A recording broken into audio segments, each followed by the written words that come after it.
This is the Tabernacle Podcast with John Vermillion and me, Britton Bishop. What's up, John?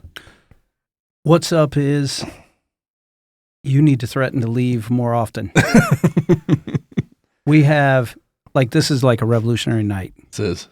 Because not only is it an off night, but we're packing in the podcast because everyone's like, oh, Britton's leaving, fine, right?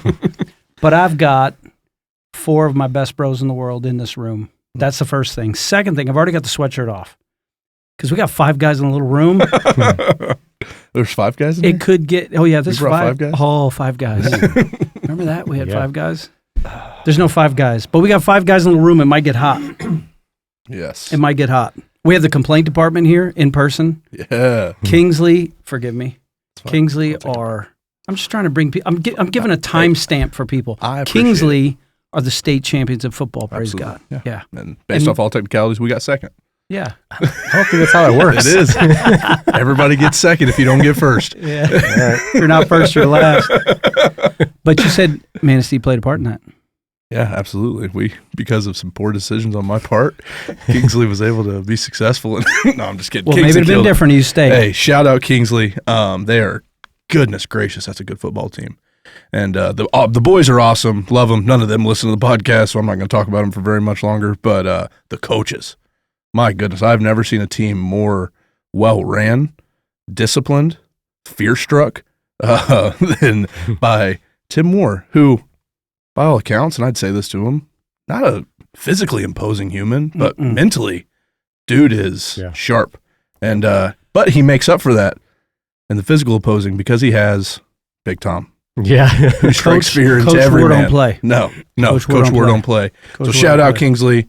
Thanks for holding it down for Northern Michigan. We appreciate you. And it was not fun. And you know what? No, I'm not going to say that. I'm not going to create controversy. Don't create controversy. Go ahead, Adam. What's up? What? Introduce our guest, bro. You're supposed to introduce him. His brother's introducing him. This is your fault. This is Adam Sharp. Yeah. I'm here. Well, no, it's going to be, this is pretty cool. I think it's been a long time coming. One of the reasons I'm part of the Tab is because I had a big brother who forced me to come to Northern Michigan. Mm-hmm. And, well, he gave me an opportunity to come to Northern Michigan and then invited me to this church that he was coming to, and we wound up here. And so, yeah, it's an exciting night. We have the Uncle Bill Stone Uncle Bill. on the podcast tonight. So, Bill, thank you for being here. What's up, Uncle Bill? I know you're excited about it. I would thank you for having me, but I'd be lying. How'd you sleep last night? Not very well. You guys know I don't look forward to things like this. This is a man that is gifted. He's a gifted orator. Like, he can speak. He's spoken at youth group. He's speaking in front of thousands, graduations. Man who's been on television. A man who could talk to anybody. He's a salesman and not on television for being a bad boy. His nickname for a while was Hollywood. Hollywood Bill Stone. Hey, commercials. Hollywood Bill Stone. But we're pumped. It was all hype. It was all, and you would think after all that this would be easy, but it's truly not. Oh no, it's miserable. But we're grateful because God's done an amazing thing in and through you, and you're going to share. What's he sharing? Yeah, his change life story up to now. Yeah, and it's not done yet. Ain't done yet. It's not done with me either. So. No, absolutely. So my favorite Bill Stone moment. I'm going to share mine to start the podcast because this was when I knew, all right, I think I can move here. These guys are awesome. So I came up here to visit for my job interview and all those things, and I came to the firehouse. I think it was still the fire. It might have been Foundry at that point for a night.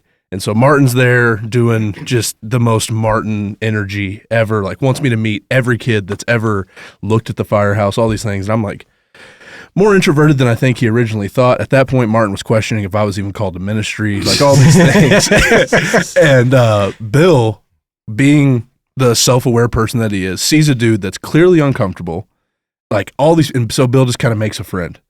But then Bill also, now that I know Bill, I knew Bill had ulterior motives this whole entire time. Of course he did. He was trying to sell you something. Bill's like, hey man, where are you staying? I'm like, yeah, I'm staying at the Vermillions. It's awesome. He goes, well, I'll take you home. So he takes me home to the Vermillions, drives me home. We don't tell him. I think, did you tell Martin you were taking me? No, didn't tell Martin. So Martin has no idea where I am. Then we get to the Vermillions, and John's like, oh, Bill, why'd you bring Britton home? Bill goes, This guy was just standing outside the firehouse. And everybody left, and he was just stuck here. So John's immediately mad at Martin because he thinks Martin left me there. Martin, what's your problem, man? And I was like, I would never create turmoil intentionally. You guys know Bill's an instigator. Yeah. Oh, man. We love you, Martin. Yes. Love Martin. Absolutely. Love Uncle Bill. We love Bill. Yeah, change life stories. For those of you listening, this is the desire kind of behind this segment is just to spend some time talking about where people have been, their story, how God has continued to carry people throughout it, and ultimately how He's the one changing lives. And so, Bill, welcome. I'm sorry. Thank you for that too. You can take me to dinner afterwards and we'll make up. But sounds good. No, so for you, where did it all start? Where are you from? Grow up? All that? Was born in Detroit. My mother and my father divorced when I was 2 years old, but grew up most of my childhood in the outskirts of Detroit, in a lot of areas that most people in this area would be afraid to go to, but that was my life. That's all I knew. Yeah. And, but grew up, with a mother who, took me to church. And, so I knew about God, and I was saved at a young age. I knew who God was, and I believed in God. So, we went to church often. We did the Wednesday nights, the Thursday visitations, the Sunday morning, the Sunday night, all that good stuff that Baptists do. Oh, dang.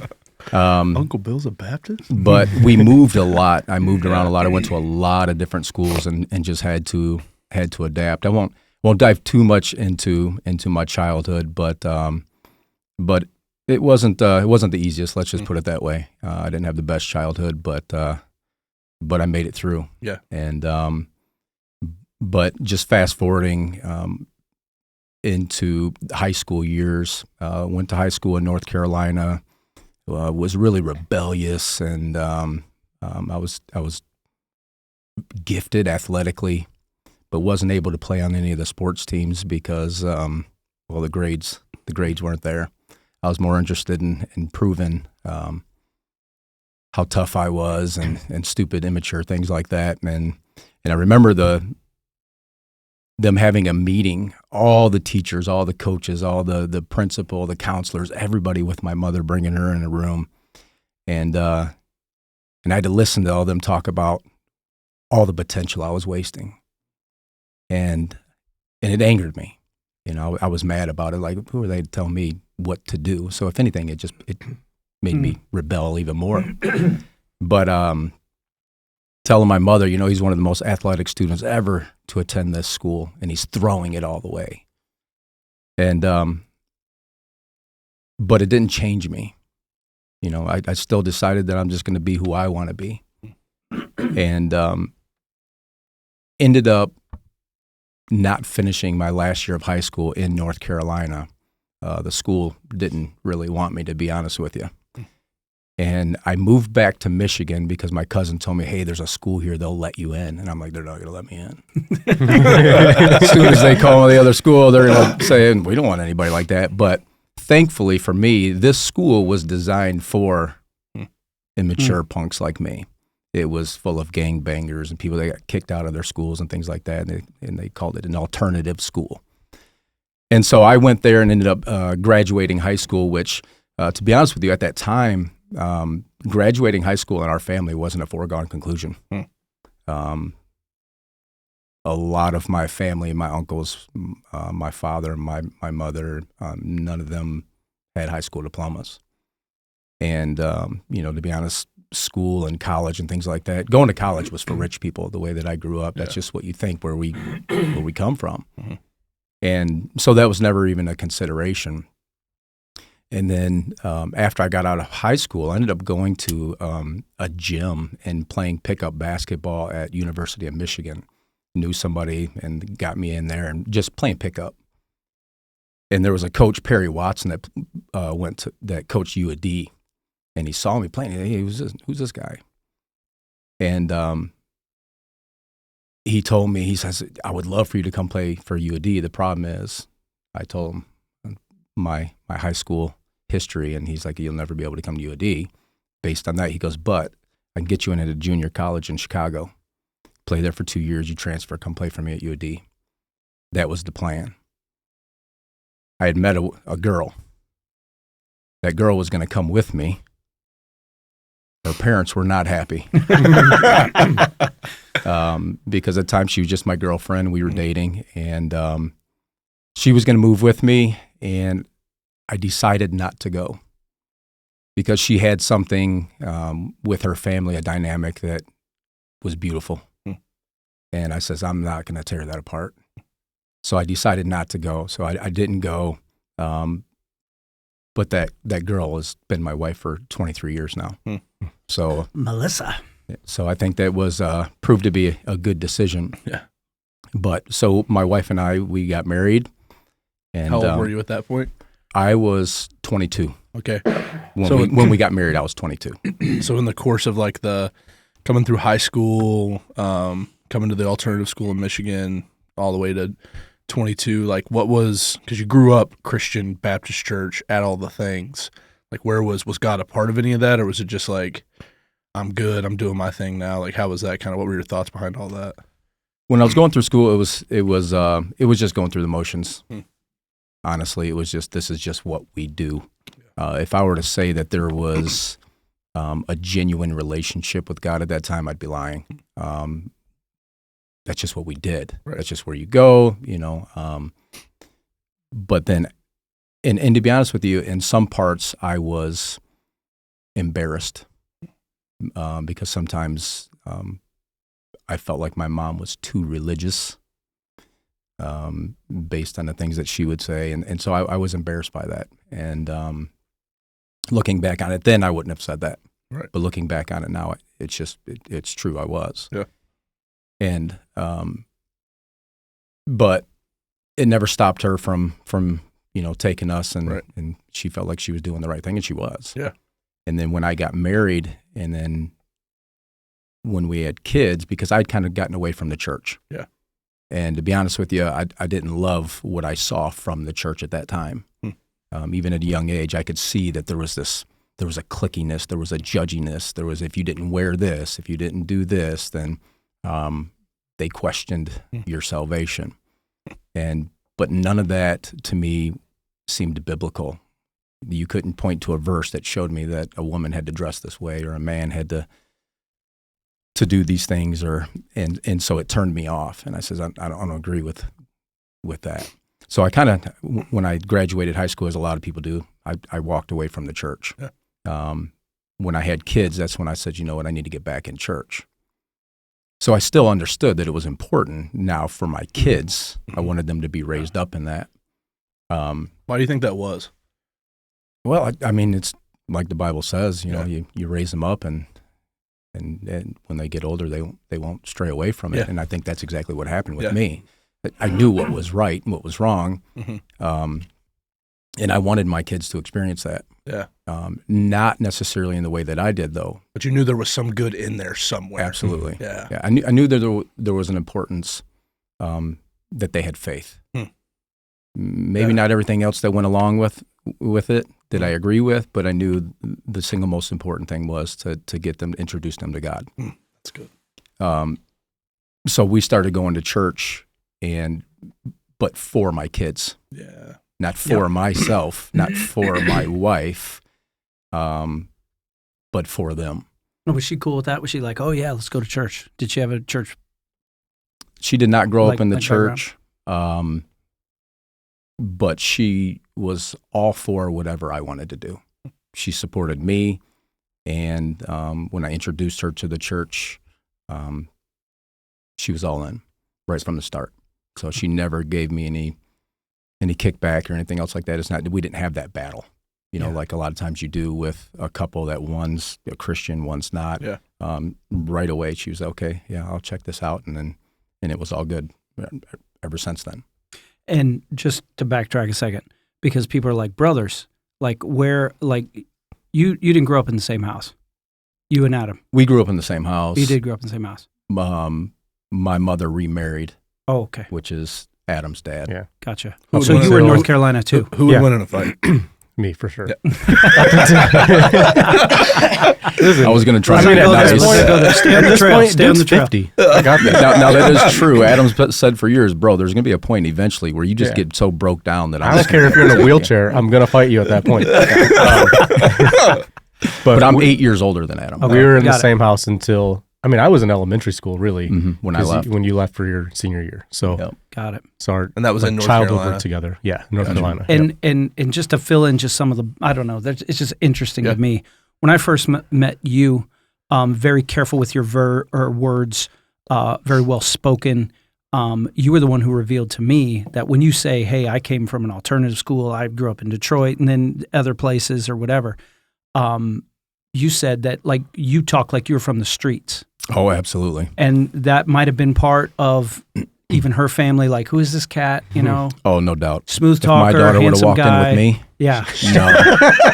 Were you one of those guys wearing? with your What were pants you on the wearing? ground? Oh, my pants were sagging. Yeah. Straight off 8 Mile. Yep. I did not speak like somebody from Buckley or Kingsley, Michigan. Let's just say that. Yeah. And it took me Oh, man, I need a picture. many years. He had the kinda best haircuts, adapt. bro. Oh, really? Oh, yeah. I need pictures. Hey, man, we're talking about serious Hey, stuff. first of over all, here. I ain't talking about my hair. don't bring up his hair, bro. That stuff Yeah. rare nowadays. But my point is, Hair is at a premium right now. Yeah, that's So, like, hard to some- come You got by. an island? Yeah. so like some of those cultural things, like you go to a church, I'm assuming it's, I don't know, was it a diverse church? Was it a pretty much vanilla No. church? And then you're just kind of like, I stick out here because you're more comfortable on the playground. You told me before you've been in a lot of fights, and then you're talking about a bunch of guys with bouffant hairdos and suit coats, and you're Yeah. like, what is this? So we moved around a lot, so we went to a lot of different churches. So it just depended on where we were and what area we were in. But it was pretty diverse depending on where we were. Got it. But a lot of the churches that we went to were just regular Baptist churches where it was Pretty small churches, a lot of- usually. yeah, real small churches. Like Yeah. So, but when we decided to take our kids to church, it was non-denominational church. It was a lot like the Tab, but probably in Detroit? but times 5. Okay. Oh yeah, that's right. You said it was a mega outside church. Detroit. Yeah, Outside big Detroit. church, Yeah, real yeah. big church. But it was so new and fresh, and I remember people from my old church saying, "Oh yeah, I hear you're playing church." A little judgment. Well, exactly. Yeah. And I said, well, Throwing that's shade. the exact reason why I don't go to It's a new that age. church. It's the new wave. New wave church. New wave. Yeah. So how long were you there?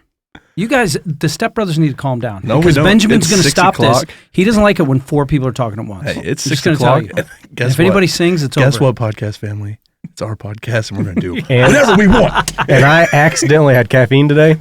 Not great, Marv. Yeah. So, Sorry. anyways, you're growing up in this church. At what point do you start becoming very successful in what you're like in life, like job, occupation, those types of things? So we had built a brand new home downstate. Everything was going well, but our kids were being raised by the school. I worked long hours. My wife worked, and she started at like noon. She was a hairdresser. She was a beautician. Worked in a salon, and so she wouldn't get off till 8, 9 o'clock at night. And I would work till sometimes 6, sometimes 7, sometimes 8. I didn't have set hours. And because I traveled around, and I told her, I says, our children are being raised by the school, and even then, things were starting to happen where I just didn't want that, and I had an opportunity to move to Traverse City because we were opening up an office. Our work was, and the owner asked me if I'd be willing to relocate, and I said, well, I love Northern Michigan. I would love to, but I have a wife to consider. And at this time, we lived in a social neighborhood. She had a social job. And moving to Northern Michigan, I mean, it's like culture shock. It's just completely different. I loved the idea of it, but she had to be on board. And again, she trusted me. She says, all my family, all my friends are down here. My job is here. But if you think this is what's best for our family, I support you. And that's what we did. We relocated. And so we moved up to Traverse City, and we opened up that office, and it was tough initially because we moved out into the middle of nowhere. How long were you guys into marriage at this point? Britton, you would ask something like that. Timelines are important. Let me think here. So it was 10 years ago. So we had been married like 12, 13 years. Sweet. So you've been doing it for a minute. Right. It wasn't like you were 2-3 years in, switching it up. Okay. Nope. Yeah. So, but tough. But it was tough because we moved out into the middle of nowhere, and my wife now is a stay-at-home mom, which was the plan. She commutes our children to Kingsley schools. We lived in Mesick, so it was about a 25-minute commute. But the problem was, I get to go out all day long, and I'm dealing with people, and I'm talking to people for my job. And then I come home where she hasn't had conversation with an adult all day. I've done nothing but have conversations with adults all day. And so she longs to have conversation, and I'm like, I'm talked out. So, trying to find that balance early on, and it was a challenge. And to go from downstate to Mesick, Michigan. And like I said, we were in the middle of nowhere. Was that the house you guys were in when I moved here? Mm-hmm. So yeah, middle of nowhere. Middle of nowhere. But yeah, awesome. But everything I ever wanted. It was my hunting property. It was the house that I said, I'm going to die in this home. Mm-hmm. Like, this is everything I've ever wanted. Mm-hmm. So yeah, I mean, it was going good, but it was tough. It was hard. It was a tough, because we did not know a single person when we moved up here. And then somebody from downstate moved up here, and we knew, so we knew one person. But outside of that, it was like starting all over again.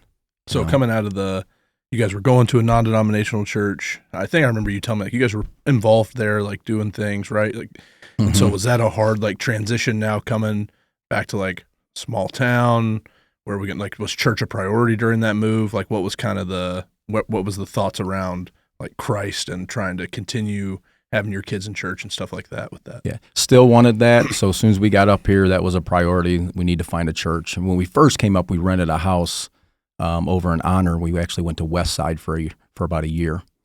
And then when we bought that Mesick home, obviously that was going to be a pretty lengthy commute. And we did it until we stumbled upon little old Tab. What a great description of how people find the Tabernacle. Stumbled on it. What is this doing here? Yeah. Somebody needs to pick that up. Yeah. And to be honest with you, initially, you have to remember I came from this mega church, mm-hmm. if you will, and I wasn't necessarily looking for that again. Right. But came to the Tab, and at that time it was still T1. Yeah. Tiny little old building. Yeah. And when I walked in, it took me back to my Baptist days. Mm. Smaller church. I'm like, oh, what do we got here? I'm like, I'm walking, that guy's wearing a suit, I'm out of here. Yeah. I'm walking through the door thinking, well, we gave it a try. You know what I mean? Before it even started. Yeah. Right. And immediately when it started, at the time, I think it was Chris Emery walked up on stage. He said, "What up, Tabernacle?" And I said, "Okay, I'm back." I got the. And I says, "All right, we're gonna give this a shot." Yeah. And honestly, we loved it. I loved it, and everything that all my experiences were all good ones. And John preached, and even in spite of that, we stayed. I was waiting for that. I was waiting but everybody else was great. That Tab family is a Bill Stone. I love you. It is actually. Yeah. I love it. So, but no, we started coming to the Tab, and it quickly became our church home. So was that feeling mutual for Melissa and the kids too? Of like, yeah, this is the place we want to be, coming from West Side, and like having that experience, and just like, were they all on board like you were with, like, yeah, this is a cool place to be? Yeah, I mean, I think so. Like I said, my wife honestly has always been, hey, you're the man of the home. We're going to follow you. I'm going to support you. And she's a little more on the shy side. So it just takes her longer to, get in relationships and talk to people to where I'm a little more outspoken. But I'll be honest, I kept the church at arm's length. I remember even talking to John a couple of times, and and him looking at me like, what's up with this guy? Yeah. That's exactly what was going on inside. Yeah. Because what I saw was this really cool couple. They had 2 beautiful kids. And despite my best efforts, and I've been known to talk, I've been known to break down some walls. I mean, I can't sell ketchup popsicles like Bill can on the sales thing, but you're very good. Like when you decide, nope, it's going to, and that's not bad. It's just stay, right there. So I'd try about once a year. I think about maybe once or twice. I mean, you were always friendly. I'm not being that guy, but it was obvious that this guy works long hours and he's doing everything he can to bring his family here, and that for right now is going to have to be good enough. Yeah, yeah. I'm curious too, because that's a bunny trail I'd love to run down. It's like that idea of keeping church at arm's distance. Like, man, we like this place. We're gonna come as regularly as we can, but let's not take the full plunge. So like, what was if you remember, like what was the thought process behind that? Or maybe was there something maybe from your past? Because I think there's so many people today that's how they live in church world, is kind of that we'll show up, but you just stay over there and we'll stay over here, kind of middle school dance, if you will. So what was the thought process behind that, if you remember? Yeah. So I remember, again, thinking, the people are great. They seem genuine. But when you only know somebody for an hour a week, it's hard to trust that, because anybody can put on a show for an hour a week. And again, a lot of my upbringing, I've naturally always put up walls to protect myself, and I was definitely going to do that for my family. And sometimes to a fault, a lot of times to a fault, actually. But I didn't want them to be involved in something that I didn't completely trust yet. So, I would come, I would attend, but then right after we're out. We're not getting involved. I need more time. Yeah. I need to wait for me to expose these people. Right. Yeah. That's Sooner what I or later expected. I'll find them out. Yeah, exactly. Yeah. Let me stay here long enough. I'm going to see something, find out something, and figure out that they're frauds. Yeah. And the more we came, the more comfortable I got, and I started to let the guard down a little bit. And I remember John making those efforts, and I knew he was making those efforts to speak with us and kind of break down those walls a little bit. Yeah. But still, I'm looking at him like, yeah, we'll see, guy. We'll see. Yeah. But no, my kids, they enjoyed it. They liked it. My wife, again, she was just going to be wherever I was. Yeah. So, at that time, we just attended. Yeah. We did not get involved. We didn't serve or anything else like that. And when did Adam show? Like, when did Adam join you in Northern Michigan? Was it during that time, before that time? When did he decide he wanted to be like you when he grew up? T2 had been built. Yeah, I was going to say it was a little later. Yeah. It hadn't been built for long, but it was the building. You guys were in the new building when I started coming here. So, because I can remember the last attempt, and I don't want to make this like you're some kind of project. I got tons of projects that are coming in and out of the radar, but this was definitely one that had been here. It's like there was a part of me thinking, at any point, this mysterious family is just going to disappear. And so I keep making the attempt. And part of it was like, why are they even here?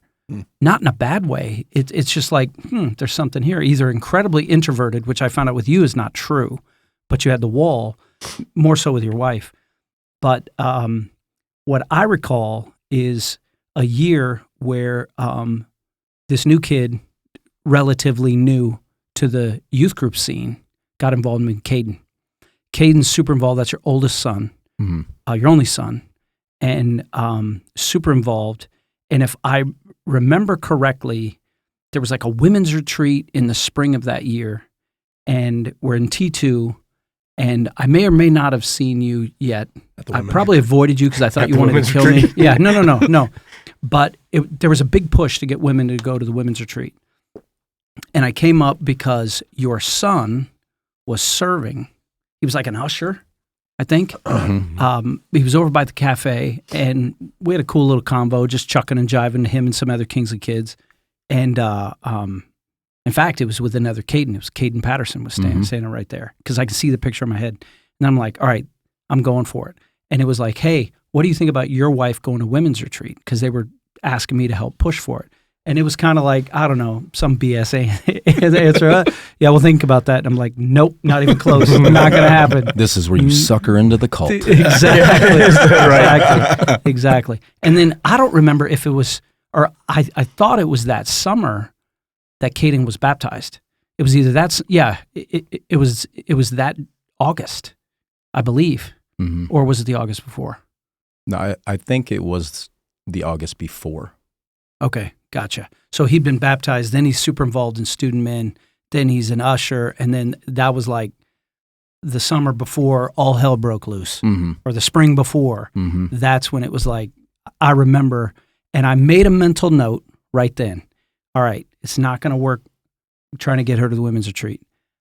The last resort, when Johnny V holds a fight club, invitation only, I'm going after that guy. Some about Bill Stone said it needs to be exclusive. It needs to be mano y mano. So I knew I wasn't starting that till next fall, but I made a note, wrote it down. All right, I'm going after that guy, Bill Stone. Sorry, just filling that gap. Yeah, and honestly, when Kaden started serving, and then my wife decided she was going to start working at the cafe, her and my daughter. Yeah, that's right. But Kaden was the catalyst for all that, because Kaden was like, I want to do something. I want to serve. And I'm like, what? And then I immediately felt horrible about myself. Because here I am, I'm the leader of the family. I'm taking my family to church every week. And then all of a sudden, my son's the one that steps up and says, hey, I want to serve. And well, then I can't let him serve, and I don't serve. I look even worse. Horrible, but proud. Right. Yeah. Absolutely. Because it was his own initiative. Yeah. I'm like, you little punk. but I was proud. Yeah. And then so that's when we all decided to get involved and usher and thing. But he was the first one that jumped on board, and he was friends with Kaden Patterson, and so that helped because he had somebody else to serve with, which was really cool. And there's, you said you have that mental image, and I actually have a picture of those two standing by the doors, serving together, which is cool to see. Two young guys that are out there doing it, for the right reason. Yeah. And then at that time, my whole family was newly serving at the Tab. And Caden's 14 at the time. Ariana, beautiful daughter, she's 12 at the time. She's 13. Oh, she was 13. So they're 14 and 13. And life is going good, thriving at Kingsley schools. She's making the long commute. You're killing it at work. You got your brother moved up here. You built, or we're building a dream home as well, or whatever. We moved to Kingsley. Or bought. We bought our. Yeah. And so you had your family. You're starting to make some friends. Church is good. Life is good. Yeah, in all sense and purposes. I mean, everything was picture perfect. The all-American dream, and and then it wasn't, and major tragedy in our life. And I know many people know the story, some don't, but I remember the day like it was yesterday. Adam and I went golfing. Kind of became a tradition on Labor Day that we go golf. Come home, everything's fine, normal. Adam goes home, and my wife and my son are having a conversation, and he's taking honors classes and things like that. And there's a book that he's supposed to read, and I can remember like it was just happened. And he says, I didn't read it. I don't need to read it. He goes, I looked over it. I can answer every question in that book. And my wife says, well, Kaden, you need to take this seriously. If you want these honors classes, and then you need to do what they're asking of you. You need to read that book before you start school tomorrow. And he goes, I don't need to. I know everything that's in that book. I will answer any question that you have about that book. And she goes, well, give me your phone, and when you get done reading the book, we'll give you your phone back. And, Kaden was never a yeller or a screamer or anything else like that. He was too smart for that. He knew yelling at mom, he'd get mouthy with mom. And there was a gray area there wherein he would, meander through there. With Dad, it was very black and white, and he knew it, and he wasn't going to cross that line. And not because he feared me, but because there was a respect level, and he knew if he was going to get what he wanted, you don't yell at Dad. So no yelling, no anything. And he says, well, I just don't know why you just don't let me live my life and make my own decisions. And my wife and I ran to the store, and we were on our way back. And we're driving down our driveway and in the woods, and literally 30 seconds from home, and my wife's phone rings. And it's my daughter. And can't understand a word she's saying. And I said, baby girl, I don't know what you're saying, but I'm coming. And never in my wildest dreams would I have ever expected to walk into what I walked into. And my daughter's laying on the floor crying, just pointing upstairs. And I still have no idea what's going on, and I run up there, and there's my son laying on the floor with a gunshot through his head. I see my pistol laying there on the floor. And all this, I mean, it's amazing the power of the brain, how it can process so much so quickly in just a second. And I'm trying to figure out what happened and why, and I immediately know. I see my pistol laying on the floor 3 feet away from him. I look on the corner of a bed, and I see a letter rolled up in a cross that he usually always has around his neck. And he's pinned up against the wall, and he's basically drowning on his own blood. And I pull him away and try to keep him breathing, and I'm pleading with him to fight for his life. And that day haunts me. Those images for myself and my wife and my daughter at 13 years old. She's the one who heard the gunshot and found him his home alone when that happens. But obviously my son didn't make it.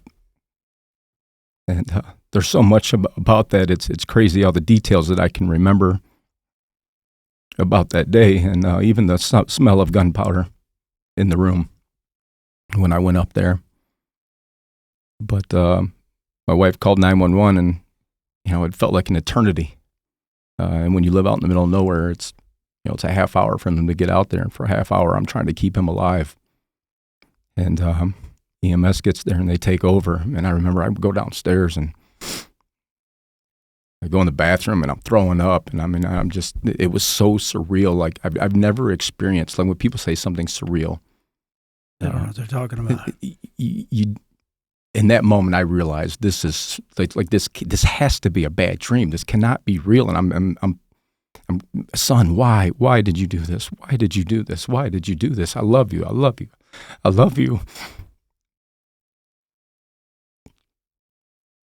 And then you're questioning yourself as a father. How could I let something like this happen to my son? The number one priority in my life. And so you feel like a failure in that moment. But the EMS takes them, and my wife rides with them, and then I have to talk to police, and I have to do reports, and they have to answer a bunch of questions, and then I remember walking outside, and remember the phone call I made, and I called Adam, and said, "Hey, bro, Kaden just shot himself." And then Adam came over and he took me to the hospital, and I remember being in the hospital and the doctor saying there's nothing we can do, and he was so cold about it. It was bizarre to me how somebody could be that cold, but I guess when you see that all the time, but for him it was just another day, and he walked in and he says, "Yeah, there's just too much damage. There's nothing we can do." Just as a matter of fact. And not that it would have made it any easier, but I just remember thinking, wow, well, I can see you have a lot of compassion, And but being in the room when Kaden took his last breath, man, it's horrible, absolutely horrible, worst day of my life. And I remember every phone call that I made. I remember the responses on the other end of the line. They're haunting, honestly. I remember having to walk back out, and I remember Adam on the way there saying, "Man, he's going to be fine. He's going to be fine. He's going to be fine." And I think he truly believed that. And when I walked back out there and told him he wasn't fine, he didn't make it.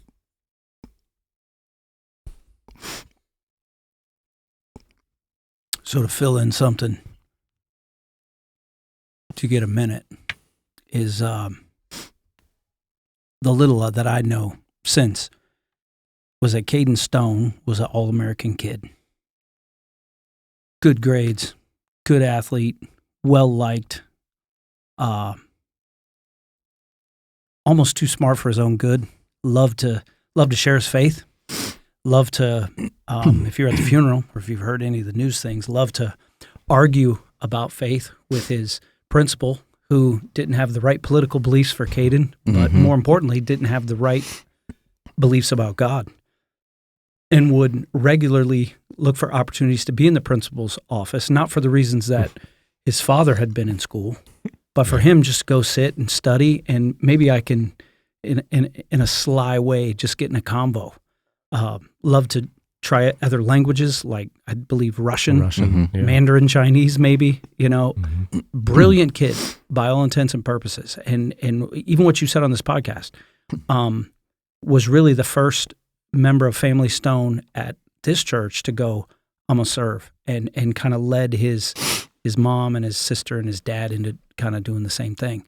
So when you hear shock and awe, it was out of the blue. Shock, like you were clueless that there was anything going on, that there was any sort of indication that he would ever do such a thing. And it's just complete and utter devastation. Yeah. So I was just inserting that so a bro could gather himself, man, because I can't imagine how hard this is. It's hard enough to hear. Yeah. But there's a lot there that you talked about, and Kaden was a rare breed. Honestly, he. It's not often that you find someone that has common sense smarts and just academically gifted, and he had both. And straight A student, good athlete, good looking kid. Freshman on the high school debate team, could speak Russian, some Arabic, spoke Spanish, was taking German.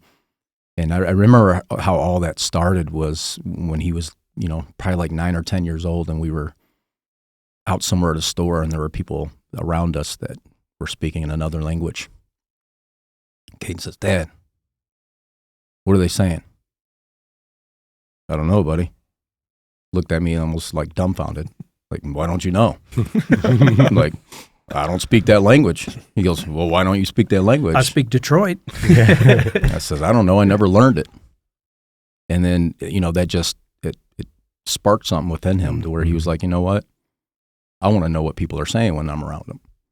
And so on his own, he took Spanish in school, but on his own, he started teaching himself Russian and Arabic and these other languages. And, to the point where he would do it around the house, and he thought he was Mr. Funny Man. He'd come by me and just drop one word of something I don't know what he said. And I just look at him like, man, you better hope I don't find out what you're saying. Because I know him, He was so intrigued by their cultures. He was. I remember when I was deployed, and there'd be a couple times where I'd have like the ability to like FaceTime or something, and he would want me to just walk him around like the base cool. and just see it. And I don't know why I remember that so clearly, but I remember he wanted me to go up on the roof of a building and just point the camera out so he could see That's cool. what it looked like in the Middle East. And but I remember at a young age, I mean, he was a researcher. He never took anybody for their word. He had to look it up and find out for himself, and especially from me. And I remember telling the story even at his funeral, even about his faith. He decided when he was 12 that he was going to research this God thing. People are telling me about this, and Dad's taking me and telling me this is what I should be believing. He goes, but I'm gonna look this up on my own. And he did like a 3-month study at 12 years old. And he come to me one day and he's like, Dad, how can anybody not believe in God? Where's this come from? I don't know, buddy, I do. And he says, I've been researching this for 3 months. He goes, do you know that most of the atheists that set out to prove that God didn't exist become Christians? And I says, well, I think I had heard something like that, but I didn't know that, no. He goes, it's true. He goes, I've been researching this for 3 months, and did you know that it's been scientifically proven that Jesus existed? And I says, I think I'd heard something like that too, but I've never done the research myself. And I was also kind of embarrassed, and he goes, yeah, God's real. And from that day on, he was a changed, I was going to say man, but he was a kid, but I mean, he was like a grown man. Yeah. And Kaden wore his faith far better than his father ever did at that point. And he started getting those necklaces from the tab. Yeah. And he had many of them. And he wore it around his neck nonstop. And I remember even when he got baptized, he changed out his regular one. He didn't want to get it wet. And he got the one we got him. And he put the other one around his neck. And but it was really cool to see because he was not ashamed like I was when I was his age. And the difference was he had discovered something. He had discovered a relationship with God to where I just knew that he existed. And there is truly a difference. And I've since come to understand that through this tragedy, that there is a difference between knowing God, because your people say, oh, I believe in God. And obviously, well, so does Satan. How am I any different?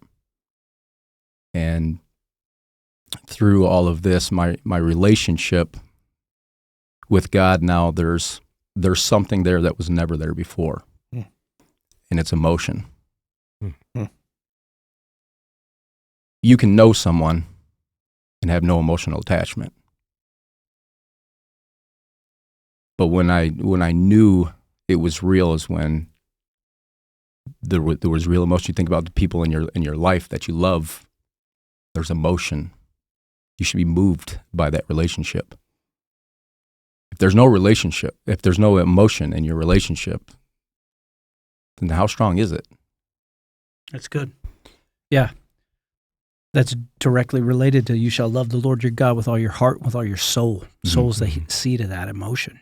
Yeah. And I had never understood, the head to the heart thing. Yeah. Until I experienced it. And, but when I look back on it, my son wore it so well.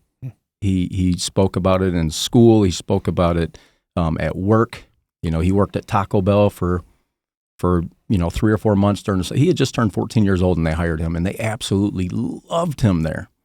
I kind of knew the manager in there because I frequenting Taco Bell. That was my spot. Yeah. And she hired him. And I remember when he put his notice in because he was getting ready to start sports. Summer was over. He was getting ready to start honors classes, the debate team. And he told him, he's like, I can't, I've got too much going on. And she told me, she's like, Bill, I want to keep him over the 25, 27-year-olds that we have here. Like, he's great. He's so motivated. Like, he's a go-getter. And, but he would share his faith there. Yeah. At school. And it was really cool not too long ago. I think I even sent you guys a text about it where I was at a restaurant and there was a waitress that came up to me and I was with somebody else.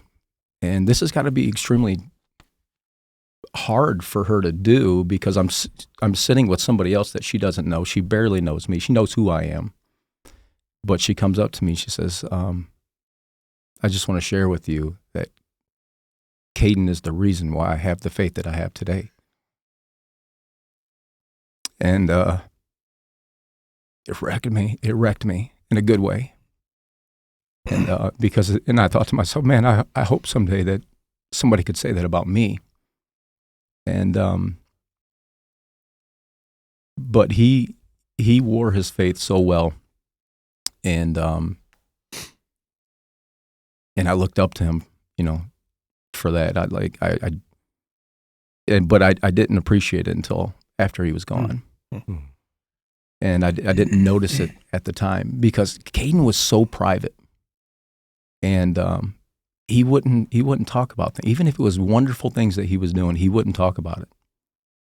And I remember one time we were in church and he was working at Taco Bell, and this is when we passed plates for offering, and the plate's coming, and I see Kaden, and he's in his pocket, he's in his wallet. He opens up his wallet, and he's trying to do it private on the side, so I wouldn't even see him. Like, he didn't even want me to see. And I pretend like I don't see him. And then after church, and I remember he slipped $40 in there. And for a 14-year-old kid, I mean, that $40 is a lot of, especially Kaden. He's a tightwad. Yeah, that's true. That's true, man. Kaden saved every penny. If something cost $1 and I wasn't going to buy it for him, he wouldn't get it. Yeah. Like, he saved every penny. He knew what he was saving for, too. Yep. Yeah. He always knew what he was saving for.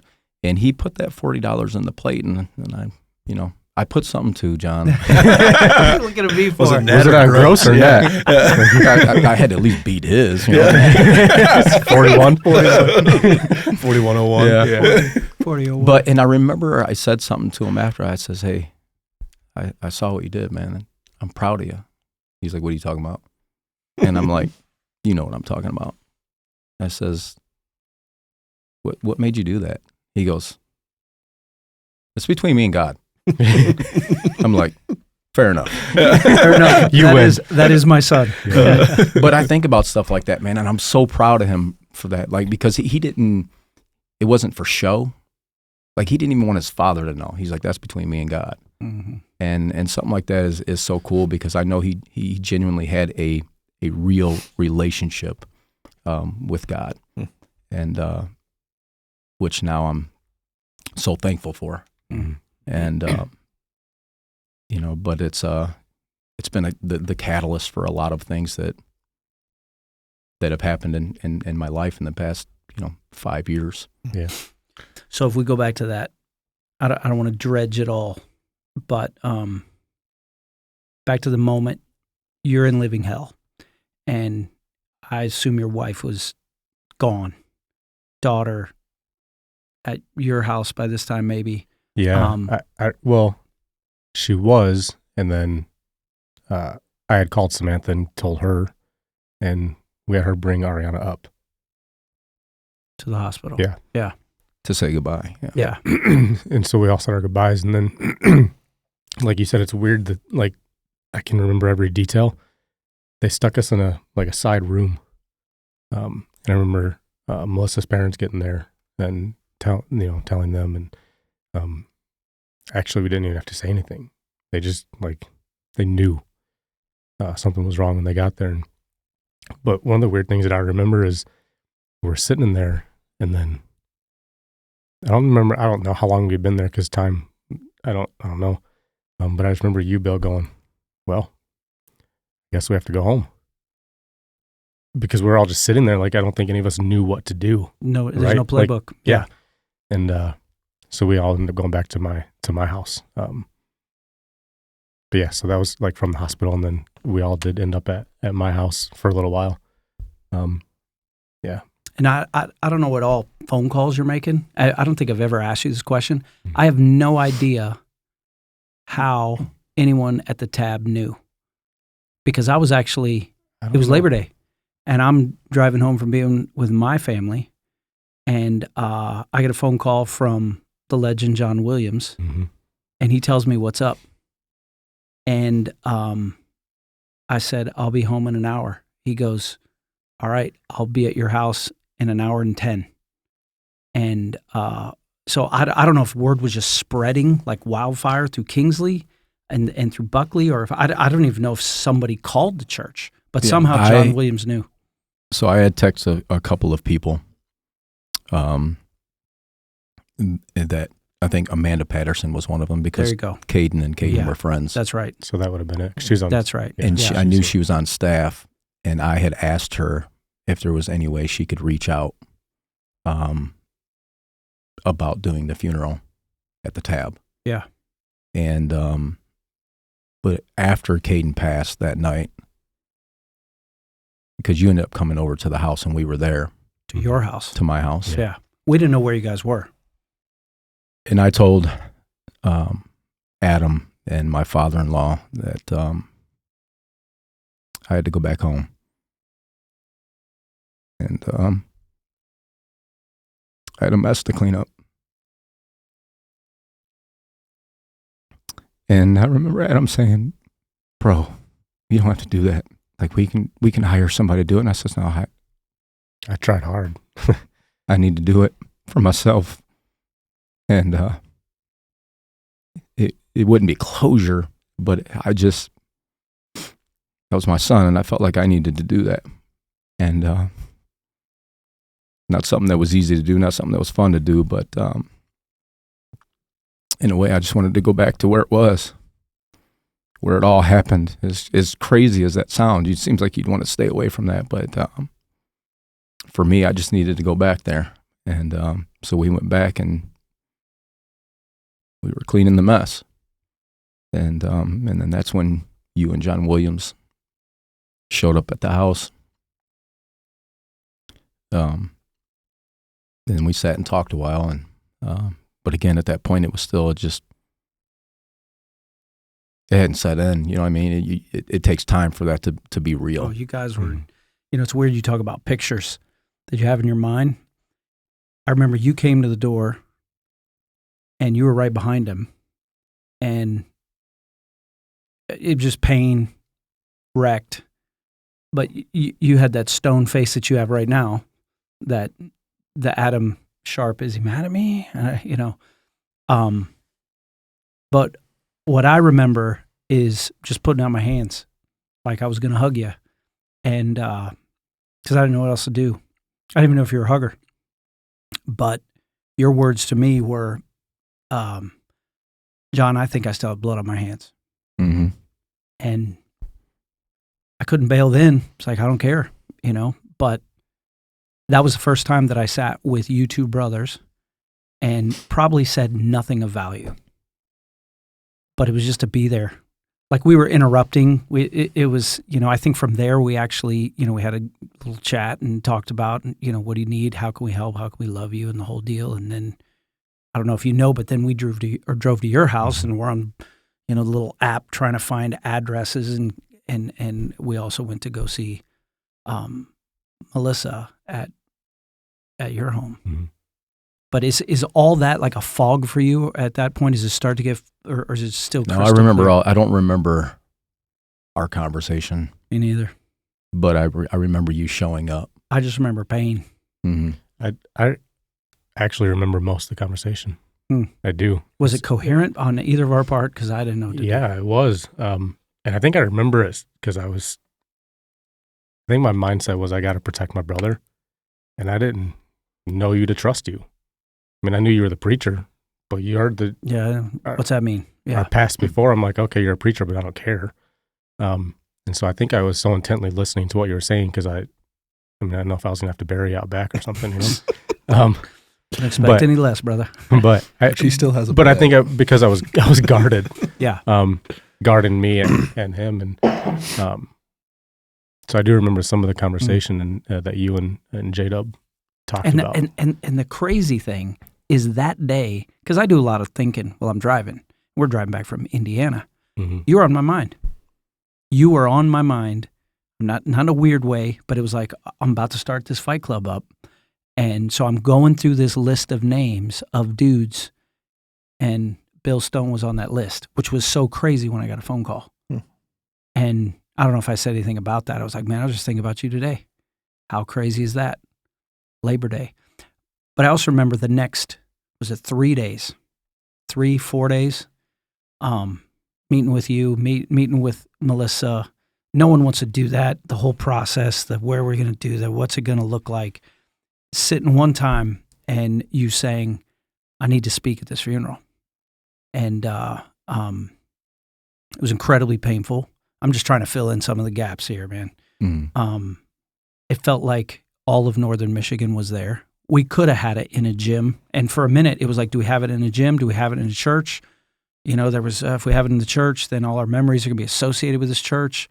But it was a packed house, bunch of people, students out our ears, because he was a popular kid. Mm-hmm. And I remember the decision to have it at the church, because I remember you talking to me about this. I think you had said this was his church, because when we just talked about how involved he was. And so I think that was part of the driving factor of like, no, we're going to have it here. Because this was Kaden's church. We knew Kaden, and I don't mean this in any bad way. We have the friendship now. I can say this. We knew Kaden better than anyone else in that family because of this stuff you've already said. That he was leading. It was his faith. He was on the faith trail, the whole deal, and yeah. At at his funeral, you know, when the principal spoke and, you know, talked about how him and Kaden were political foes. And a cool story behind that, a lot of people may not know, is Kaden used to invite him to church all the time. And he told him his words, Kaden, I will never go to your church.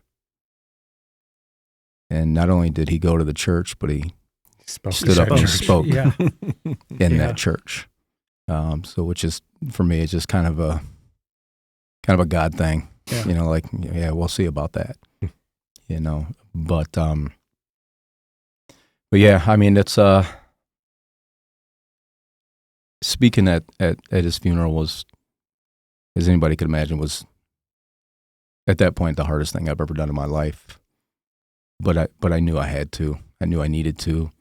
And in part, it was because there were so many people that were asking questions. Kaden, why did you do this? Kaden, why didn't you tell somebody?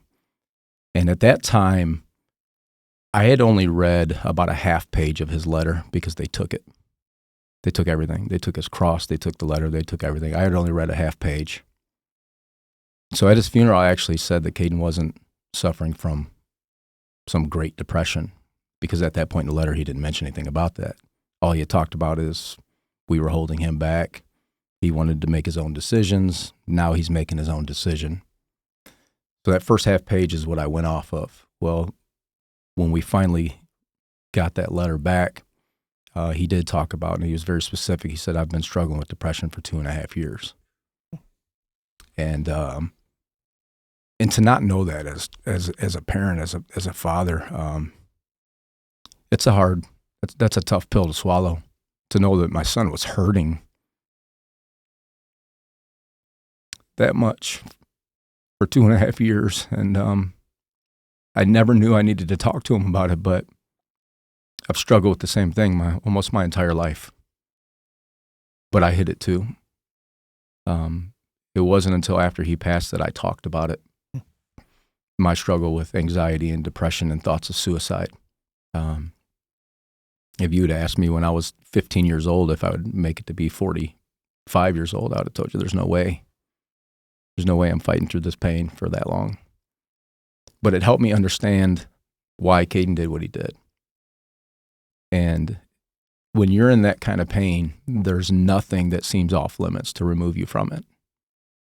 And I understand that now. And but he hit it so well, and it rocked the community because everybody thought Kaden was going to go on to just do amazing things in this world. Mm-hmm. I mean, he loved politics, and he loved studying cultures and all that kind of stuff, and he had aspirations of being a translator for the government. I mean, he wanted to be involved in the government one way or another to make a difference.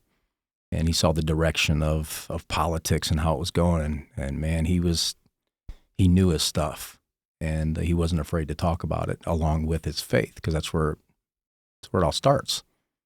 Mm.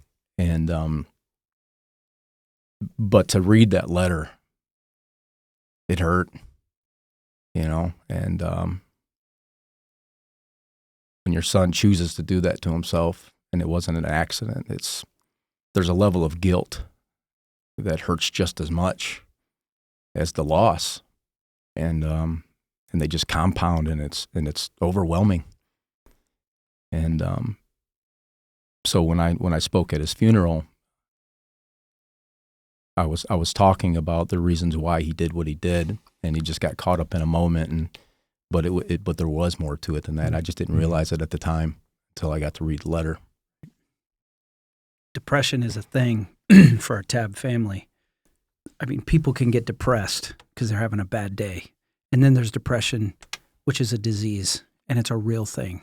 Mm-hmm. And so many people struggle with it to different degrees. Yeah. And just hearing that, like, this is where he was, and in the midst of that depression, he made a choice that, like, I remember you saying that at the funeral, which, by the way, I couldn't believe you were speaking at the funeral. You preached the gospel. And, if anything, we proved that we could hang as the Tab, because not only did Bill preach the gospel, I'm up there crying, and then you'd say something funny, and I'd laugh, and I'd cry, and then I'd laugh. But at the same time, I'm changing my notes, because it's like Bill Stone stealing my whole sermon because I'm supposed to preach. Yeah. So I just spoke a little thing and just tied it up in a bow at the end. But it was powerful. It was cathartic. And everyone's hurting. Everyone's in pain. You're in pain. Your wife, can't even imagine. There's utter devastation. But here's the difference, because I'm bringing it back to the trail of Bill Stone's life, is then everyone went home, or some people went to the luncheon. Mm-hmm. So sorry. You get to go back to the house. Mm-hmm. You get to go back to the next day, mm-hmm. the next month. And I do remember saying, if you don't remember, I'm not offended, but I remember saying, this is going to hit you like a truck later. Like right now, you're just numb. You're just doing, what's the next thing? Well, we got to pick clothes. Well, we got to plan the funeral. Well, we got family coming. How are we going to pay for the this thing, and then I got to deal with police, and then I got to see their report and get the stuff back. But then it stops, and it's like, oh, take all the time you need. But then it's like, well, when are you coming back to work? Mm-hmm. Take all the time you need. Ariana needs to get in school. Mm-hmm. Talk about that just a little bit in the months or the weeks after the months. And now where's your faith? Because you put up a brave face. I saw you put up a brave face and use it as a gospel opportunity with all those community people. But I know your faith is hanging by a thread at this point. Absolutely. Well, even before I get there, after that is when I was 100% just all in on the Tab. The way that everybody stepped forward, surrounded us, loved on us. Same thing with the Kingsley community. To me, that was bizarre. Where I come from, people don't do that. And I got to see the benefits of a small community. And they loved on us in a way that I never expected. And we truly became a part of the Kingsley family, is the same as we did the Tab family. And when I saw the way that the Tab responded to that, and it was genuine, it was sincere. it's crazy when you go through something like this, you learn to recognize sincerity. You can have people come up to you and tell you, oh man, I'm so sorry to hear about that, but you can feel it. It's more than just what they say. It's how they say it. And everybody at the tab, they were genuine. You know, they had compassion. They were truly sorry. And so at that point, I was all in, like, this is our home. The tab family is our family, and it would come to be, you know, play a vital role in me still being here today. But yeah, you have to move on, and the thing is you get a little bitter. Not a little, but you get a lot bitter. And because everybody else gets to go on with life as usual. And my life will never be the same. My life will never be life as usual ever again. Even to this day, it's not life as usual. Because it's not the way that it should be in my mind. And after, you know, all of it, the dust settles. And yeah, you know, people hurt for a little while, and then, you know, things just kind of fade away. Unless you're the parent, unless you're the sister, unless you're the uncle. And so we're trying to get back to life as usual, and then I still have a family to support. And I was in the midst of buying another piece of property that was adjacent to mine when all that happened. And I was right in the middle of it all, and so that transaction went through. You know, I made good money and all that stuff, but my work was in the midst of a buyout. The owner was selling the company, and I didn't know it was going on. And he gave me some time off work, and then when I came back, he told me that he needed me to step out of the general manager position, go back out in sales. Well, in our world, in our business, you don't go in sales in the winter because there's not any sales to be had. So I just lost my son, and now, in a way, I'm being demoted. And he tells me, Bill, it's not because of your performance. You're amazing. You're great. Because, you know, truth be told, I built that office. I moved up here, and I did all the hiring. I did all the training. I did everything. I got that facility to where it is today. And so he's selling it, and so I get put back out into sales when there's no money to be had. So yeah, I had a savings, but I had a lot of bills. I had a nice home. I just put in a brand new in-ground pool for the kids, and I bought another property, and all of a sudden, you know, I'm going through my savings really, really fast, and now I'm worried about how am I going to pay my bills, and so I just lose my son. I'm worried about now, am I going to make it through my bills? And so it's all this added pressure on me. And I'll be honest, there were days when I considered just taking my life so my wife could get the money. And then she wouldn't have to worry about finances at all. We'd be taken care of because, you know, I had a good insurance policy, and I'm hurting anyway, you know, and I want out. You know, there were many days where I would pray to God, take me out, please. I would say, you know, let me be somebody's hero. Let me die on behalf of somebody else. Let me be a hero. But really, it was cowardice. I want out of my pain is really what it comes down to. But let me go out in a way where people can't be mad at me that I went out. I don't want to do what Kaden did. But there are many days where that's all that's on my mind is I want out of this pain. And then I'm going into people's homes for a living, you know, 5 months later of losing my son, and I'm still just destroyed. I'm wrecked. I can't even think straight. And I'm going into people's homes, and naturally, one of the things they ask you about is your family, 90% of the time. And it comes up, and I mean, it's difficult for me to talk about, and I'm crying in these people's homes, and I'm falling apart, and I still have a job to do, and I'm like, man, what is going on here? Like, how am I going to get through this? Then one day it hit me. It says, you know what? This is my opportunity. this is my opportunity to share my story with these people. If I'm going to sit there and bawl and boohoo like a child in front of them, let it be for a purpose. So this is when I began to use the loss of Kaden in a way that's going to glorify God, and when my time comes to take as many people as I can with me, and so I began to use that. And in Kaden's letter, he wrote down, he gave us very specific instructions on the whole funeral and everything else. That's just who he was. He says, I want to be cremated. Don't bury me. Spread my ashes out on some random cemetery. He goes, I don't even care where they are. He says, take my necklace, burn me with my necklace. I didn't do that. I kept his necklace, and I wear it every single day.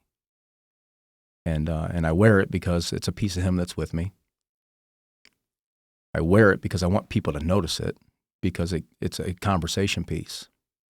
Because it's amazing how many people will notice, I like that. That's cool. Oh, do you? Yeah, super unique cross. Yeah. And so it opens up that door for me to talk about why I'm wearing that cross. But it also gives me an opportunity to tell them that because of that cross and what it represents, someday I'm going to be reunited with my son. And it's incredible, the opportunities that God has given me and the stories that I could tell about being in people's homes, being called out for me to look at their house, and then we end up talking about their faith or lack thereof. And yeah, I'm thinking right now, because I can't remember, it was September, October, we started Fight Club. That Fight Club, I followed through. Yeah, I want you to come to it. Hey, my brother's coming too. And I'd met you. Now it's like, cool, bring it on. And it was right down outside these doors. And if I remember right, you both came, but I think you walked out. No, I think you left. The very first one, he was gone because they actually had to go to a funeral. That's right. Yeah. Yeah, that was a different one that you came and you said, I can't be in here right now. And you went out. Yeah. And you shared some of what was going through your mind at that first Fight Club. But long story short, I don't want to scare guys away from the Fight Club, the First Timothy Fight Club. But one of the things was, there was a challenge for guys to look for an opportunity to insert Jesus into a conversation. And we had 12 guys, and guys were like, I didn't do it this week, And Bill's like, what are you talking about? I've been doing this for months. Like every night was another story. And it was super encouraging, because I think one of the things we try to remind guys of, you don't have to have that pain to be that guy. But it sure put you on display against your will. I mean, it wasn't fun. It's like, you're a put together dude, you're a tough guy. And now it's like, I'm going to bawl on some podcast. I'm going to bawl in some stranger's living room, but that's part of the genuineness. And the fact that, or what's amazing to me is in the midst of your pain, because we started the staying late after Fight Club. You had questions, and some of those questions, they're nobody's business, but they're personal questions. And, you would make these statements that speak to the confusion and the chaos of grief. And one of them was, we were talking about heaven. And I remember you said, I've never heard anyone say this. He goes, someday when I'm going to see my son, which, by the way, your son was saved by the blood of Jesus Christ. You're not judged by a moment. He's forever with Jesus right now. You're still pissed at him. And you said, when I see him, I'm going to punch him right in the mouth. Still going to. And then I'm going to hug his neck, because he's your one and only son and you love him. So it's like this love, this anger, this grief, this rage, and it's all roiling at the same time. And we're all watching you on display at Fight Club. Your faith is growing deeper. But again, it's against your will because you had nothing else. I mean, is that accurate to say? It's like there's nothing else to hang on to. You can't hang on to him. You're Your wife's consumed in grief. You're consumed in grief. You got a daughter that's scarred for life. She doesn't know which end is up. There was only one rock you could hold on to. Yeah. I had two choices. One, I turn my back on him. I do that, I have no chance of ever seeing my son again. Or I run right at him and I allow him to use me. Because one thing that I've always said is I do not want my son's death to be in vain. I need to make something of it. And while I'd love to take the credit for just, being strong and going and putting my faith on display, and I had to. I have to. Because I can't be passive with my faith. I won't make it. I had to be aggressive. And I even had guys in Fight Club get mad at me, because I couldn't sit stagnant, and I was coming from a different place. So I'd openly, challenge people to say, how are you sitting so stagnant? Like, what are you waiting for? Get aggressive. Let's go. One of the best Fight Clubs we've ever had. But guys would get mad. Yeah. They'd get mad at me. Yeah. And because they, some people say, hey, not everybody is called to go out and, and be aggressive with their faith. And you think I want to do this? Yeah. And I'm like, well, no, I disagree. And, but again, even now, I have to do that or I won't make it. That's just the truth. I have a genuine relationship with God, stronger than I ever have. But my pain doesn't go away. And it's a continuous battle. I mean, it's a daily battle where the enemy tries to get in my head. And he's good. He's really good. And when I try to do it alone, that's when all the really bad thoughts come. And I just want it to go away. That's big right there. Because, and again, you just say stop, and I won't. But I remember that year being in Fight Club, that there were moments where, Adam, I'm getting to know Adam. I think we're becoming friends.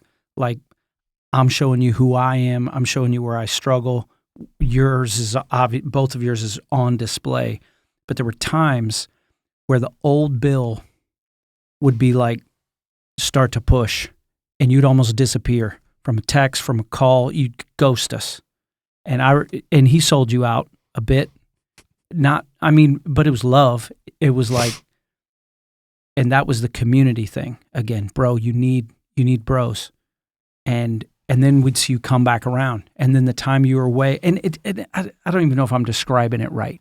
It's just like moments. It'd be a week, be a couple weeks. I've just been real busy with work. And he'd be like, I'm calling shenanigans. No, he's on the struggle in this moment. Do you feel, or do you remember that time?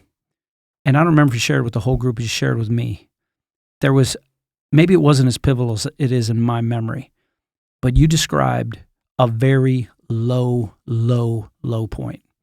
You're in your living room, empty house. You're all by yourself. Mm-hmm. You're on the couch. Can you go there? Sure. It was in January, and I know this because I wrote it down.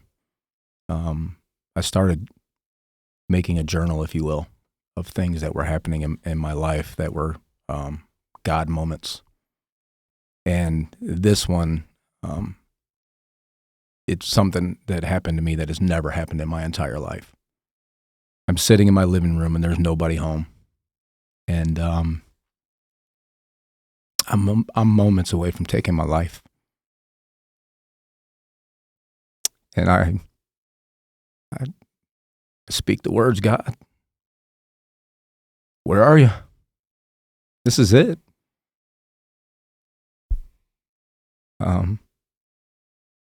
If you're real, why aren't you showing up? And I remember in Fight Club, we were talking about, God interceding. And I said, I wish God would intercede in my pain. And I'm sitting in my living room and I'm crying out, God, you better step in because I'm checking out. And just as clear as day, hear his voice. I felt his physical presence. And I know people listening and be like, yeah, this is real. And because I used to think those stories were fake and made up too, till I experienced it myself, for show, if you will. And but he said, Bill, I love you. I am here. I've got you. And it was so weird because this calm just came over me. And it shook me. It rocked me. It was weird. Like I was weirded out by it initially. And I'm like, what? No, I'm literally looking around the room. And but I physically felt his presence. Never experienced anything like that in my life. And I said, okay, let's go.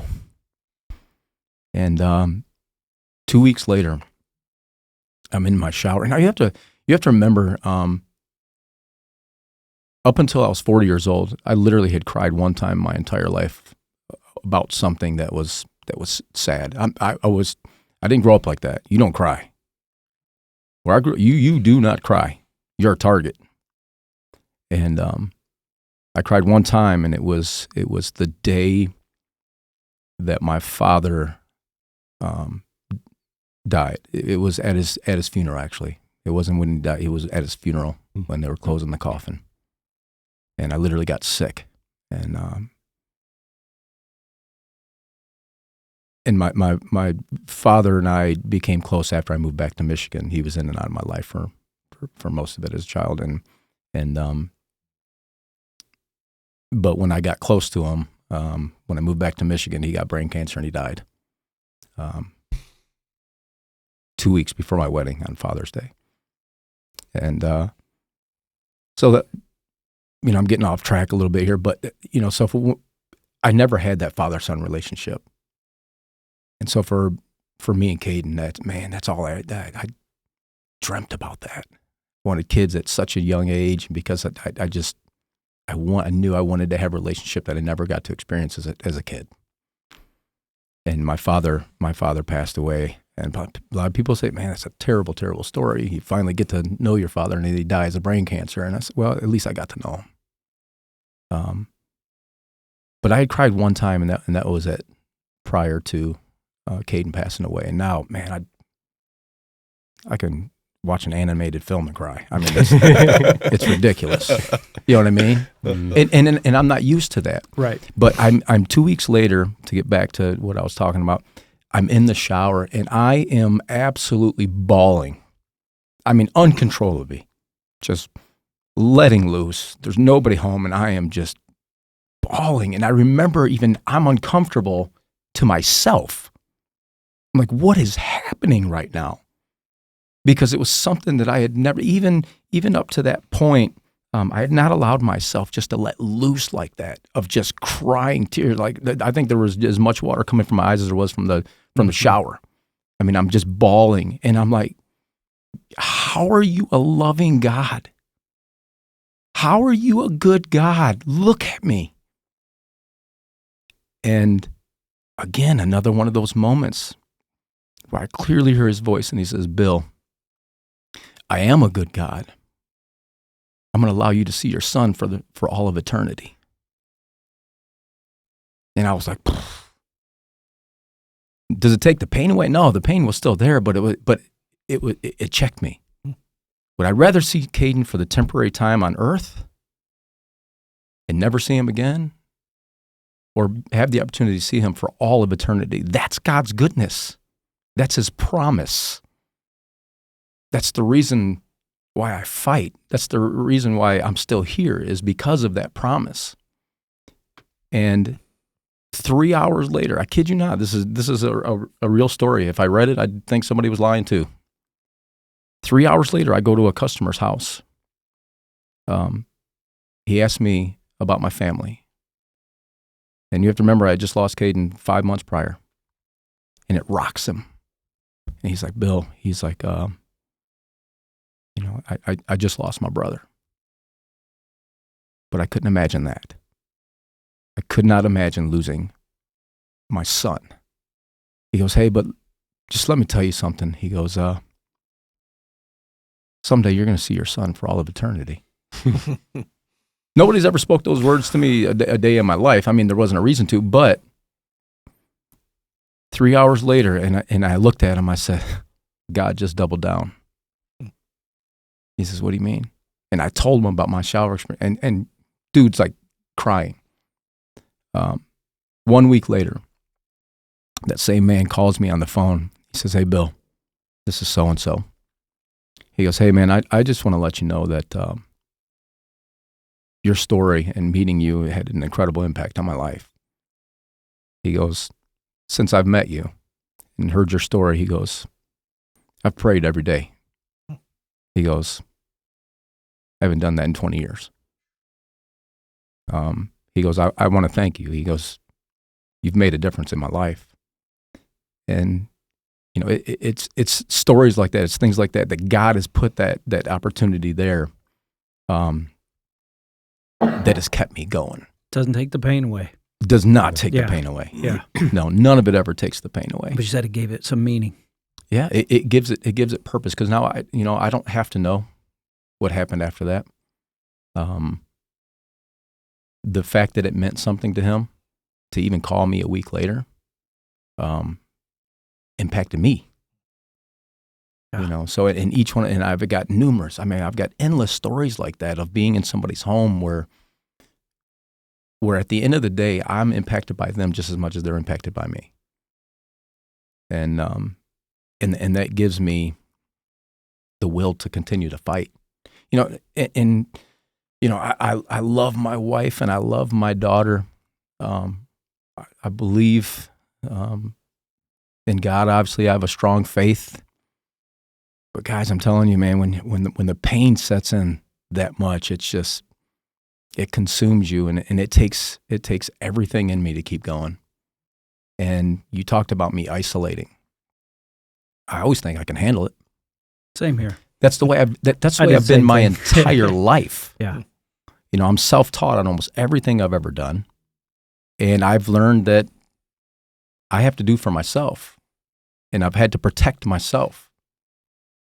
And now as an adult, I'm no different, and I do isolate. And I withdraw. And if I'm being completely honest, I don't know that I've ever spoken this, especially in something like this, but that's why I'm here. It's very intentional. And it's because if I ever do something to myself, I don't want people to be too close to me.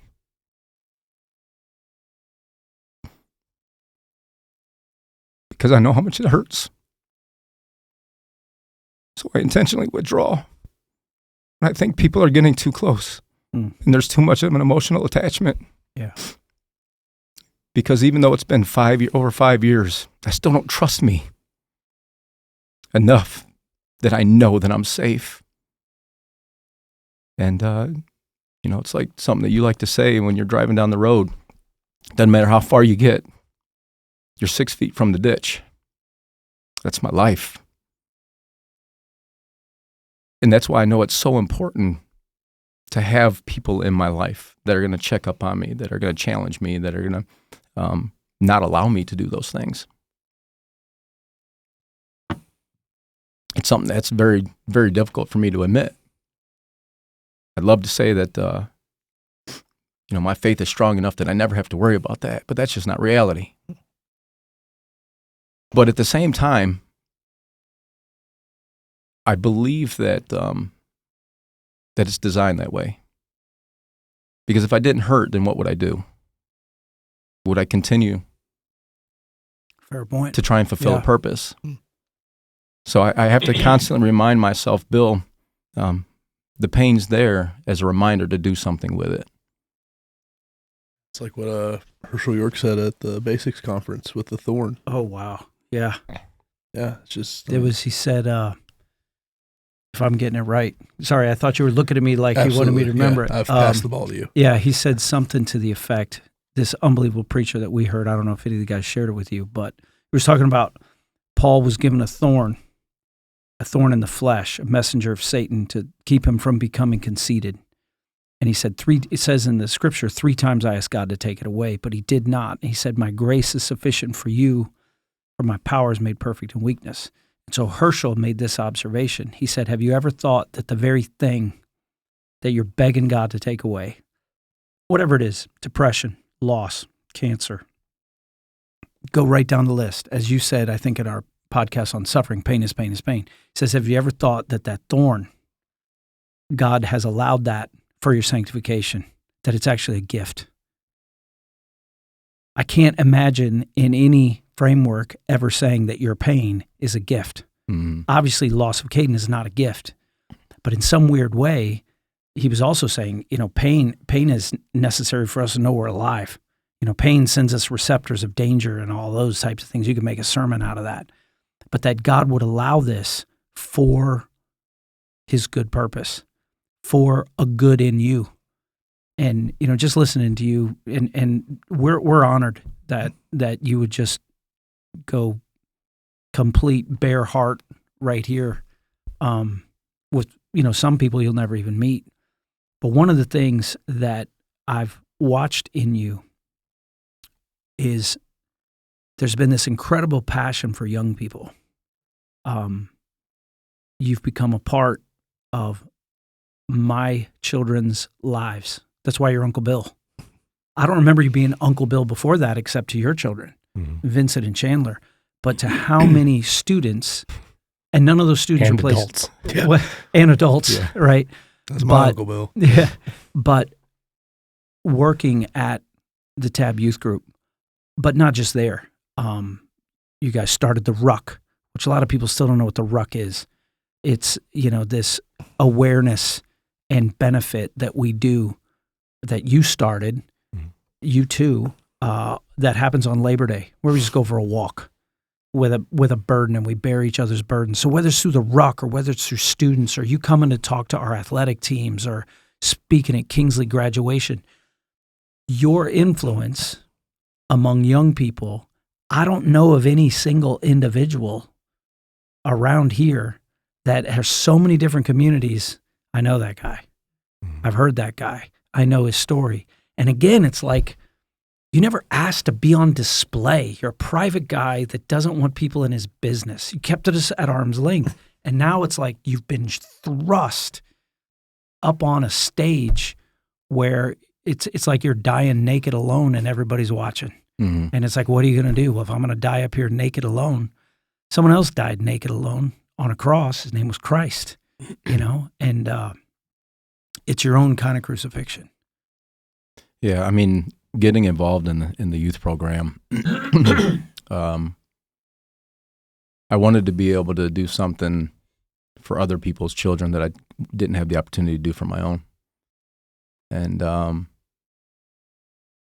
losing Kaden and not being able to ever speak to him or help him with his struggles, I wanted to kind of make it my mission to help any other kids that were. And I put myself out there even at the funeral. I said, hey, if there's anybody out here that, needs somebody to talk to, I'm more than willing to do that. And there were. And it was incredible. And since then it's I've had so many of them that were kind enough and gracious enough to thank me for doing what I do. And I always tell them the same thing. You do far more for me than I do for you. And I mean that, because they give me a reason to keep going and to keep pushing and having the opportunity to speak in their life. And many times just show them and tell them what not to do. We've got other leaders that can give them examples of what to do, and I'm very open about that. Benji can tell you. He's in your small group. Yeah, he's in my small group, and I say, hey, I can speak to what not to do all day long. I said, you guys have some tremendous leaders in here that can mentor and and show you how to do it the right way. And I do that as well. But I had a different upbringing. I grew up different, and I made a lot of mistakes. And most importantly, I know what it feels like to hurt. I tell people I'm not a psychologist. I don't have a degree in psychiatry or anything else like that. But if there was a degree to be had, it would be in pain. I know what that feels like. I know what it's like to hurt. I know what it's like to struggle. And I think the fact that I am willing to be so open and raw, they connect with that, even though I'm old. Yeah. And I'm Uncle Bill. And I'm still blown away at times at how they listen to me and look up to me, and I can't make sense of it. The authenticity, man. I think there's just this reality when you're around Uncle Bill that is exactly who Uncle Bill is. Mm-hmm. And people are starving for it in this world. And I think it's just this, I think it's what's drawn me to you in my time here. And I think it's what draws so many more people to you, is just this reality of like, this is who this guy is. And he means it. When he says he loves me, when he says he's there for me, when he says it's real. And I think that's why we see, so I could write a book of stories I've heard from students of, well, Bill said, well, Uncle Bill told me. Sure, most of it starts with Uncle Bill told me to stop being an idiot. Yeah. And then, and things like that. But I mean, I think about the amount of conversations that have been had with our students that were struggling with the things we're talked about on this podcast. And now those are the same kids that are leading the way because you led with authenticity, because you said, you know what? I'm not going to waste my pain. It's a reality of my life. I have it. I might as well do something with it. Yeah. And I think, man, just your Chris Emery taught me this a long time ago before I ever was in Michigan. He said, in the void of new direction, all we have is faithfulness. And it's just this thing of like, we're going to go in a new direction. My life isn't ever going to be as usual. I have no idea what is going to come of this, but I'm going to be faithful to the fact that there's a God in heaven that loves me, that's told me that, and I'm going to make sure people know that. And I think, man, your life is just a picture of yes. Like when I think about the phrase, say yes to Jesus, like give God your unreserved, unconditional yes. I think that's what I see from your life. I think that's what I've experienced from your life. I mean, I've had conversations with you on drives to the UP to not kill any deer, but that are just like, that's why I came. I don't even remember what we said, but I just remember getting out of the truck and I was like, I'm going to be a better guy today because of that conversation. There are things you've taught me that's like, you know, I'm going to be able to love my wife better because I know Bill and because Uncle Bill's gotten on to me about crap and told me I could be an idiot. And it's just those little things, man, that I just think I've been sitting here quietly this whole podcast because I think I've just been flooded with the fact that I've known you for 3 years. And dude,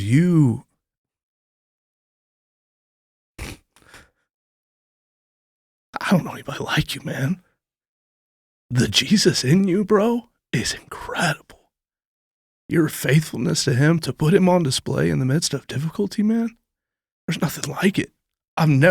We go everywhere. We talk to Christian schools, universities, the professors that know all the answers, that have read all the books. I've never met anybody willing to say yes to Jesus like you, bro. So thank you. I appreciate that, man. There's a spot at the end of Galatians. It's like one of the last 2 verses. And Paul starts off the verse and he says, from now on. And then he continues on.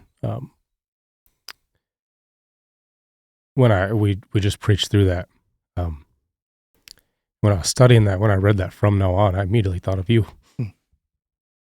Because I felt like there was a moment in your life where you said, from now on, I'm going to do this. And you just talked about that a few minutes ago. And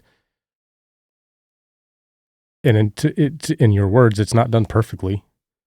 You have like going back to you serving in the youth group, you have this beautiful ability, not just to connect with students, but your ability to be open and honest and share with them while also not oversharing. It's pro. It's a masterclass, bro. It is. I wish every person that leads a small group of students could watch Bill. Yeah. But there's just beautiful things that happens with you and your students that God is using, and I think about that from now on statement that we're talking through last night, and it's just I wish more of us could have that from now on moment in our life where we say, from now on, it's going to be Jesus. From now on, it's going to be hard, and it's going to rock me at times, and I'm not going to do it perfectly, and it's going to be difficult, and I'm going to struggle, and I may fail at times, but I'm going to keep on saying from now on. And that from now on statement, man, it just, like you said, it's that saying yes to Jesus over and over and over again when it's difficult. I remember asking you to preach and to have youth for the first time, and you're like, I have a video. Absolutely not. I watched the videos, outstanding. But you did it anyway. Being asked to speak at Kingsley's graduation, absolutely not. But I'm going to do it anyway. He says no, but he never means it. He's just like the Grinch. Yeah. That's it. I'm not going. Okay, but what would I wear? Yeah. I always want to find a way to get out of it because it's not something I enjoy. Oh, yeah. This is why you said you didn't sleep last night. No, I didn't want to do this. Yeah, of course not. And it's... But the gift goes on. Yeah. The gift of Christ, not the gift of the loss. Yeah. Mm-hmm. Yeah. And even what you're talking about with the from now on, and you're talking about saying yes, is you talked about you had a choice to either go away from him or say, okay, I'm all in on this. But that's a continual choice. Yeah. But that's no different than any of us. Mm-hmm. It should be. It should be, because this is the vernacular we use when we say, there's some weekends it's like sometimes you just suit up, shut up, and show up. You just... Whose car are we going to take? Yeah, exactly. It's like, where else? Somebody said this to me. I won't bore you with the whole story, but he was a dude. He's been on a journey. I don't even know if he listened to the podcast. His story is his story. But during the opening song at church, I saw him as I'm walking down to my spot. I'm like, hey, during the sing, I'm like, you're still here. And he goes, where else would I be? He goes, where else am I going to go? And I stopped him and I said, the disciples said that to Jesus one time when he said some really hard things and all the crowds left. And he said, will you leave me too? Because the call to follow Christ isn't easy, and it's not rainbows and unicorns. And I think that's the authenticity you're speaking of. We're not giving them rainbows and unicorns. This is the reals. Mm-hmm. And you experience it more, you too, more than this side of the table. We've got our own things. But essentially, that's what you said is, Jesus says to these guys, are you going to leave me too? And I think it was Peter, one of them says, Lord, to who else will we go? Mm-hmm. You have the very words of eternal life. And that's the choice. Mm-hmm. Where else do I go? This is all I got. It reminds me of a customer that I met with, and he had asked me about my necklace, and what I gathered is he's not a man of faith, and just based on his comment that he made to me when I told him about my son, and he goes, "That's absolutely terrible," and I remember telling him, well, it's my faith that gets me through this, and he goes, "I don't know how you can do that. That's a pretty incredible thing." And I said, "What would you suggest?" And I got what you're doing right now. Boom. Blank stare. And I just kind of left it there. And I have no idea what happened after that. Sowing seeds, man. But yeah, what else? What else would I do to get me through it? Because I wouldn't get through it. I can assure you. Because even with it, it's a fight, man. Yeah. And even during that time, life just continued to throw obstacles and more pain in my direction. And this is not a woe is me, but it's a part of my story. I mean, even after trying to make it through that, I'm in my house one morning and I'm letting the dog out and I start to feel nauseous. And I'm like, I don't feel too good. I start to walk to the bathroom and I don't make it. Boom. My wife hears a boom. It's me laying on my face on the hardwood floor and I'm not breathing. And I'm in a pool of blood. And this is approximately 2 years after we lost Kaden, right when COVID started. And I start breathing and I come to and my wife's standing over the top of me screaming, "You can't die on me. You can't die on me." And she's already called 911 and she said, I looked up at her and I just said, "I broke my orbital bone." And because I could feel it. I could feel that something was wrong with my face. So she said, she goes, "All you had to say was, I broke my orbital bone." And I know for a fact you couldn't point to that on a skeleton. I felt it. Yeah. Like I knew something was wrong with my face. Yeah. And you passed out, smashed your face. I passed out, smashed my face. Got surgeries. Cut open my eye. But long story short, I shattered my face. Well, as the doctor came in, I remember. I had a severe concussion, but I remember kind of coming to, and Adam's in the room. I'm like, "What are you doing here?" Last person you want to see in that. Where else would I be? Yeah. But I remember trying to get my wife I was like, I'm in my boxers. I'm like, just give me a T-shirt and take me. I don't want to go to the hospital, in an ambulance. It's going to cost me money. And she's like, "I already called them. She's like, "I am not taking you." And so we get to the hospital and the doctor says, "Well, Bill, you destroyed your face." And I'm like, "What does that mean?" Well, what it meant was I had to have plastic surgery and they removed my eye.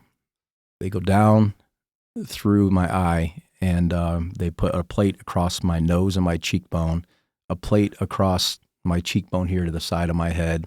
They cut the roof of my mouth, peel my face all the way open, put a plate across here, and then rebuild my orbital because I was right. I broke my orbital bone. I remember that time. I do too. And as if he wasn't ugly enough. No, dude. This happened, right? I remember that. Good thing I was already married. That's a definition of in the hits just keep on coming. Yeah. But and I tell that story for this reason.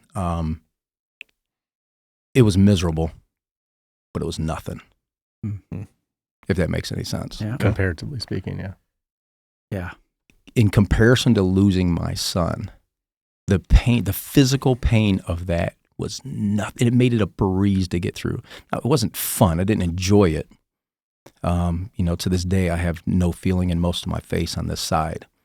And there was a chance I was going to be blind, 50-50 chance I was going to be blind in this eye, and I can see. So it turned out okay. One of the worst parts about it was they sewed the bottom part of my eye to the top of my eyelid, and the swelling was so big, the stitches were stabbing me in my eye, and there's nothing I could do. So it's literally like somebody taking a needle and just poking it in your eye, and you just take it. And don't move your eye, because then it just scrapes. But that experience, I felt worse for my wife. We lost our son, and then there I was laying, and she's thinking, trauma, man. Now he's going to die on me too. Oh, wow. Yeah. And there were so many other things, just like he mentioned, I missed the first Fight Club because I was at a funeral.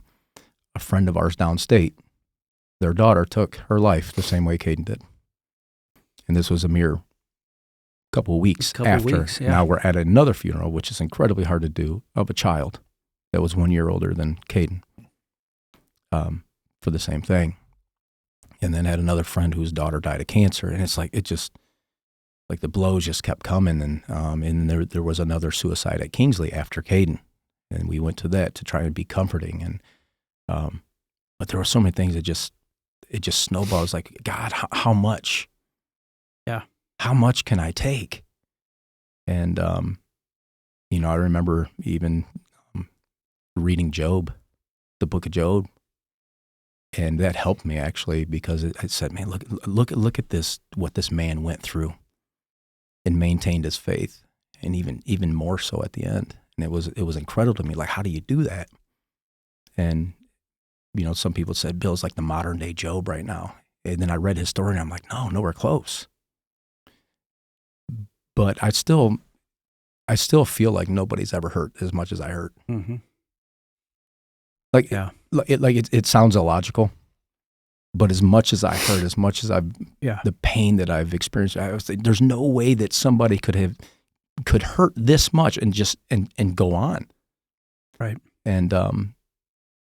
And deep down, I think I know that, like, my wife hurt just as much as me and other people who have lost children. But in the midst of it, man, it truly feels like, how can anybody hurt? I think this bad? you said it. It's your pain is your pain is your pain. Mm-hmm.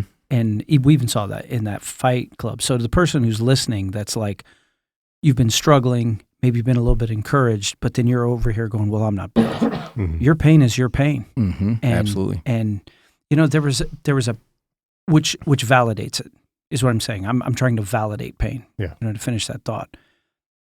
But while you were talking about, all these things, the movie, or there's a movie that comes to my mind. I know you love it when I bring up movies because you don't think, and no one watches as many movies as Tab staff does. But there's a classic from the day, Matrix. In the Matrix, there's this moment where the main character, Neo, he's living his life. Everything's good. He's a computer programmer, da-da-da-da-da. But there's no purpose and there's no meaning, and he's aware of something. And then he's invited at the crux of the thing to take the green pill or the red pill. And one, he can go back to life as it was.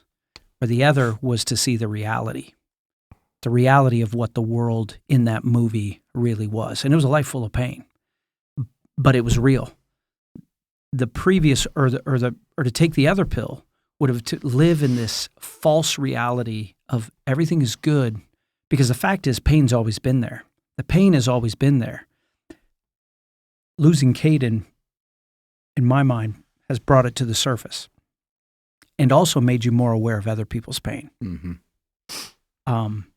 You had made the comment in the middle of the funeral week, because I was meeting with you. I was meeting with you and Melissa, and you made this comment of how uncomfortable you were. I don't even know if you remember saying it. You made a comment to me that said, I'm the guy in moments like this that is the write the check, help out guy. And then I'm, just anonymous, and then I get out and I feel good about stuff. Mm-hmm. I'm not used to being on the receiving end I do remember of that, all this. And somehow that's given you this soft heart that can cry, this soft heart that sees the kid that no one sees and has a minute for that kid, or an hour, or stays in a dorm with them even though they don't know how to change their socks, right? We won't go into that story to protect the innocent. Britton students. Yeah, it was one of but come on, buddy. But he's picking on me. He's picking a style. That is a legend story. But what would you say to the person? This is serious, man. That story's made up. Yeah, that story's made up. What would you say to the person who's listening that is in the depths of depression? Because you're not the only person sitting at this table that struggle with depression. Yeah. So first thing I would say is, or thoughts of suicide. Yeah. Don't do it alone. When I isolate, when I withdraw, naturally, that's when I get in the most trouble. When I stay busy and I'm actively around people and even in conversation with people, because it's amazing what a text message could do. Because I know there were days where I've sent you guys text messages say, hey, I'm hurting today. I'm struggling. And that was my way of saying, I'm in trouble. And but I recognized it. And I knew if I didn't do some type of contact, reaching out to somebody just to get it off my chest so they know. And it's amazing how much that helps. It doesn't sound like much, but it is. Because it's gotten me through many a day. And it's not natural for me. I would prefer to go out in the woods and never see another human being the rest of my life. But that's not what God asks of me. He specifically says, do it in community. And that's the reason why. None of us are strong enough on our own. None of us. And, but in terms of the dealing with the depression, there's typically not really anything that's going to necessarily numb the pain, and that's what everybody looks for. How do I numb this pain? That's not the right approach. It's just how do you deal with it? And the answer is you deal with it through faith and leaning on God, and with a brotherhood if you're a dude, or a sisterhood if you're a lady. But you absolutely have to do it with a community. You know, there are times when you guys sitting at this table have literally saved my life. And it's not stuff that I'm proud of, but it's not stuff that I'm gonna run away from. But without it, I wouldn't be here. And that's not cliche. And I remember there was a time where I left my home and I had bad intentions, and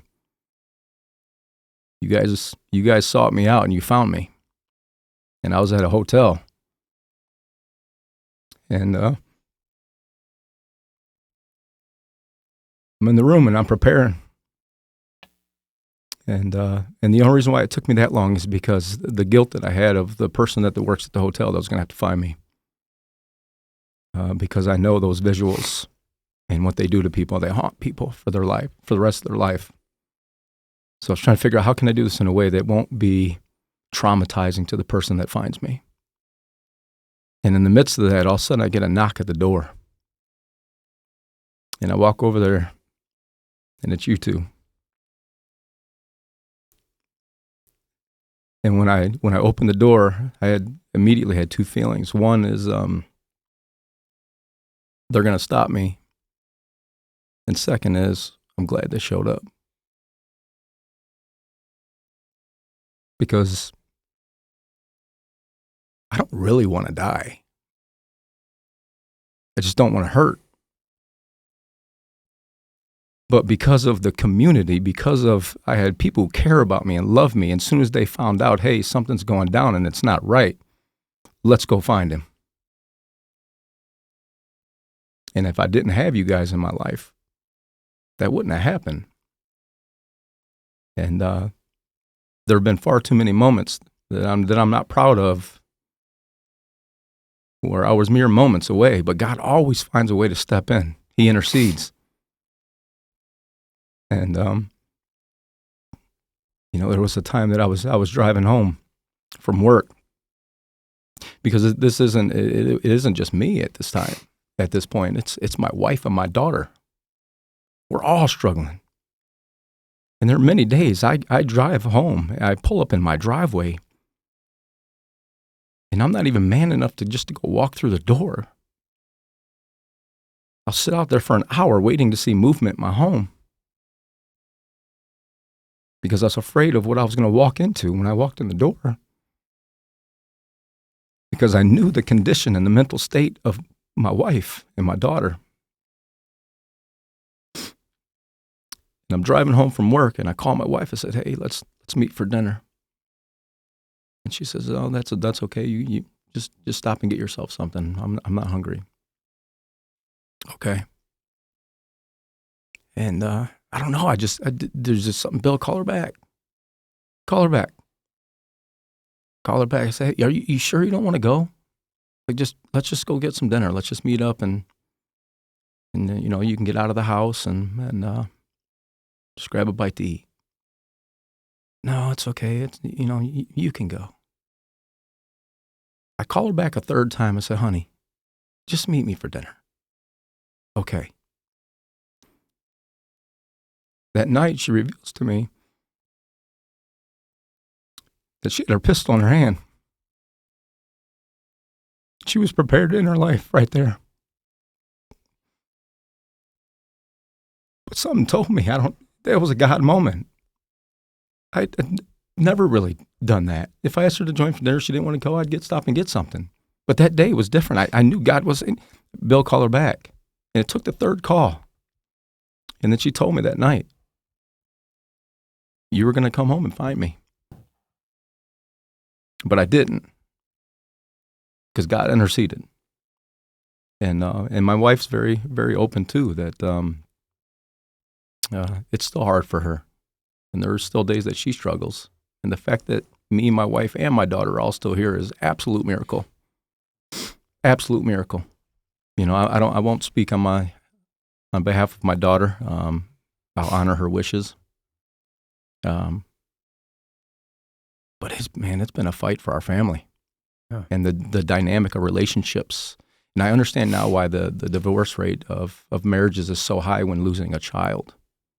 And I know I've said this before to you, that the only way you'll actually know how much you love your child is if you lose them. You know you love your child. I know I love my son and my daughter, but you don't know until you lose them how much you love. So I hope people never find out how much they love their kid, because that means they lost them. But it's taken the community, man, honestly, to get through this. You know, it's faith is amazing, and it gives me purpose. But there's a reason why God says do it in community. Don't do faith alone, because He knows that in those moments on your own you're weak. And there have been many, many days where I was weak, but He stepped in and made sure that there were people around that could help me, you know. But again, it's just you have to make sure you have people around you. There's no excuse. If you don't do that, then you truly don't care about getting help. In my mind, if you're not doing that, if you're not doing it in a community, you're giving up. That's your way of saying, I'm not fighting anymore. And if you're somebody who knows somebody like that, I think it's your responsibility to know that and to continue to step in. Because if you guys didn't do that for me, I wouldn't be here. You know, and you guys have been an integral part of my survival. And that fight club was incredible, truly incredible. I never wanted to go. Every day, I wanted to find a way to get out of it. And then when I got there, and man, I feel so much better. And it challenged me, even in a time where I was broken. It challenged me to be a better man. And I'm forever better for it. You know. And the thing is, if you were to ask me tomorrow if I want to be at a fight club, I'm like, oh man, I've been there, done that. I've read First Timothy. Yeah. But yeah, that's a common theme. You know, yeah, if it means anything, you know, it's the same thing you tell students come to you. I feel like, again, God put you on display to teach me, to teach us. How to be better men, how to be better fathers, how to be, for me, a better husband. I won't go into all those details, but what is one thing you would say to the Tab audience that you have learned about God? If there's one thing, or what are the first things that comes to your mind? The first thing that comes to my mind is I had a thought a couple years ago, and that truly rocked me, because I know the pain of losing Kaden. And what I would say is, and I know it's true, if God loves me as much as I love Kaden, if He cares about me that much, there's nothing that He wouldn't do for my best interest. Because that's the way I feel about Kaden, my daughter. If He truly loves me that much, and it says He does, so I believe He does, man, that's a deep love. And I never could have understand it for me without losing Kaden. Does it mean that, if I could do it all over again, that's what I want for my life? Absolutely not.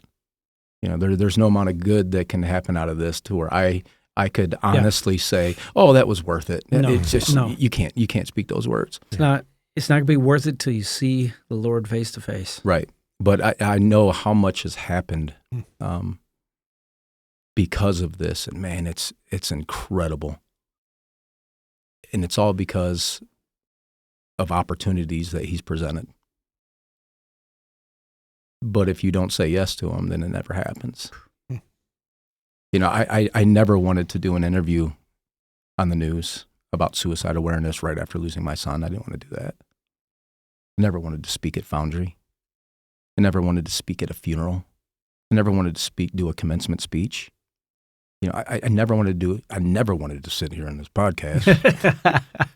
Right. And that's the honest truth. Yep, I mean, it's I never want to speak at the Ruck, that Adam started up. And all those things are painful.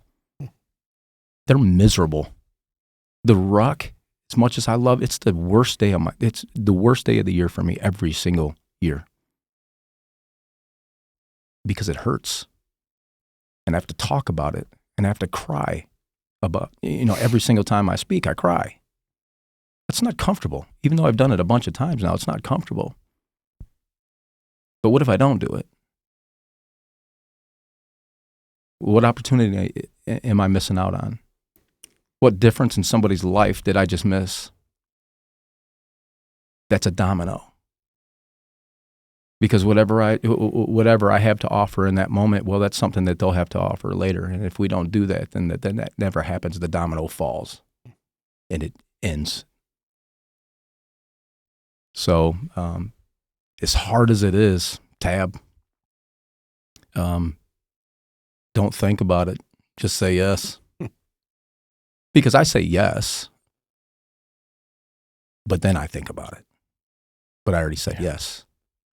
That's good. I already I committed. might steal that one. I already committed. Yeah. Right? And I'm going to feel horrible if I back out. Now I've tried to find every reason. I tried to get you guys to cancel a million times today. It was snowing out. I said, guys, listen, if something comes up, I understand. We tried. I said yes, but you guys bailed. Sorry. Yeah. That's fair. But no, I mean, it's, the beauty is, I'm still here and I fight on. And it's because of you guys and my faith, obviously. But again, the faith is the start of it. That's where it begins. Yeah. A lot of people, it starts and stops there. But again, you got to have a community, and there should be some emotion behind it. If there is no emotion in your relationship with Christ, then you might want to examine it a little bit more. Because I see people. Just passionless. Yeah, believe in God, whatever. Yeah. But on the flip side of that, I see people, that have been examples to me. Like I'll see Britton, and I'll watch him. I'm not a put my hands up in the air kind of guy, but he is. And when I see it, man, it's beautiful. There are some people I don't think it's so beautiful. Yeah, because you're not sure it's real. Right. That's fair. Bill's going to tell like it is here, people. I do. And that's why I'll be surprised if they air this entire thing. But when I see it, man, it does something in me to see that, because it's genuine and it's cool and I love it. And there have been people along the way that have done things that stick with me. And John, one of them is you. And your car broke down. And Melissa was driving into town. She said, "Hey, I just went past John. He broke down on the side of the road." I said, "Where at?" She goes, right by the big curve. Right by the S curves, yeah. Yep. And I says, "Okay, I'm literally 2 minutes from there." I come pulling up. Dude's car smoking. This is totaled. He's old sitting Jeep there and he's on his phone. And I pull up and I come walking up to his window and he just smiles at me. I'm like, "What are you smiling for, dude? Car's on fire." But that stuck with me to this day. Like, do you know how I would handle that? He thought he was out of gas. It was smoking. I knew something was up. I knew it was done for. Yeah. But that has has stuck with me. Like, man, that's how a man should handle that. Like, he's like, it's a car, and now internally, I'm sure he was on fire like his car was, right? Smoking. But what's important was what was on display. Yeah. And I said, bro, we'll get you a car. Let me call Adam. He's got an extra car that he's leasing. Just run up the miles on that. He'll pay for it. Yeah. I drove that all summer. Yeah. So I called Adam, said, hey, bro, John needs a car. Okay. Seriously, I had a car that day. Yeah. And it was the community coming through this amount of pain. Yeah. Not a but lot of something pain. so simple that has stuck with me this entire time. Like, hey, that's how you put your faith on display. For me, even to this day, my emotions always typically come out in anger. But now being able to be emotional and cry about things, it's a release for me. It's a blessing. I believe God softened me, because before it was my emotions only came out in anger. Yeah. If there's pain, I'm going to fight. Yeah. No matter what it is, it's coming out in anger. This is something that you can't fight. You can't rage against it enough. It's done. Mm-hmm. Yep, absolutely. So I just want to say, thank you to all three of you. Thank you. You guys have been a tremendous blessing to me, and I mean it when I say that I couldn't have done it without you. And you've been there through thick and thin, and there are a million more things that I could talk about, but I know this podcast has been going on a long time. It's okay. So, there hasn't been one deep sigh from our producer. There usually is. He's locked in. Maybe he starts giving us the... There have been times we hadn't even made it to the intro, and I get one of those. Exactly. No, hey. Thanks, Benji. So that's mad. So you said there's a million more things. Does this mean that Bill's saying he'd be on the podcast again? Maybe not talk about this subject, maybe about the complaint department? It's a new department you started at the Tab. Would you be willing to talk about the complaint department? We appreciate you serving in that way. Oh, I love that department. When people have complaints. Yeah. It's actually a trick move because all of Bill's complaints just go to himself. About the shirt. Bill just stares at them. But here's the beauty is they get resolved pretty quick. Yes, they do. I just Since you've no. Since you've started the complaint department, complaints have dropped 99%. 99% easily. Well, that's efficiency. For some people now, there's a face to the name. Some people just probably heard the name. Now they see a face. Oh, people know. They thought you were a figure of our imagination. Yeah. This is Uncle Bill. Who are these guys talking? Is that Uncle Sam? Yeah. I want you. Yeah. So, love it. Would Bill be on the podcast again? For what reason? I don't know. We'll talk about He's going to say no right now, but he'll say yes some other time. I just cried 10 times. How many do you want? The answer is yes. And the answer is yes, and then you'll think about it later. Yeah. Absolutely. We might need to get Bill on here to help us interview some other people. That would be good. They wouldn't stay long. We could get you to interview Benjamin. This is the honest to God's truth. One of the things I love about dealing with teenagers is they're so much tougher than adults. Oh, yeah. Honestly. Yep. The youth, they love my honesty, my authenticity. Adults, not so much. Mm-hmm. When I'm honest with adults, they don't love me as much. Yeah. I'm not coming back. They're not as willing to listen. Yeah. Oh, yeah. And it's absolutely true. That is true. Adults are so sensitive. My favorite moment, I just have a new Bill moment. We were playing basketball at a church that I won't name because I don't want to throw shade, but we were playing pickup basketball during the winter. And Bill was on the opposite team of me, and I was on a team with some guys I'd never met before. And Bill was being himself. Just playing basketball, telling stories, whatever you want to call it. Bill's talking crap to this guy. And we lose. And the guys are sitting next to me on the bench, and we're kind of working through what just happened to us as a team. And then one of the guys goes, "But did you hear, man?" Because they didn't know I knew Bill. Like, yeah, when I said something to that guy, though, he stopped talking. And I said, "What'd you say?" And he goes, "When I said something to that guy, he stopped talking to me." I said, "He must not have heard you because I promise he didn't stop talking." I don't do that a whole lot anymore. Back in the day, I could back up my talk, but my body's falling apart. And then Dylan was like, "Hey guys, I just don't know if we're gonna be able to play basketball really anymore." You guys got kicked out. I actually like that story. People don't like the truth. They don't like love the it, truth. Love it. Adam, anything? Oh, man. Thanks for doing this. Thanks for being you. Yeah. Thanks for Don't ever change. for always being there for me too. You've been somebody I've looked up to my whole life, and I owe a lot to you. And My family does, and just appreciate you a lot. So. Yeah, I appreciate that, bro. I love you too. Feelings still are mutual, bald man. and ugly, but Yeah, there it was. love you. Dude, Oh man, I remember, and I don't remember if it was that first Fight Club year, but one of the cool things was, which is, to be honest, I mean, since you've been so raw, like one of the reasons I started Fight Club, or the very first Fight Club, at least at the Tab, was here. I was in isolation, and it was like, I need to know some dudes that can drag me out of a gutter. That's not how I put it, but, you know, if I take up with donkeys and midgets in Bangkok, who's going to cross the world to drag me back, you know?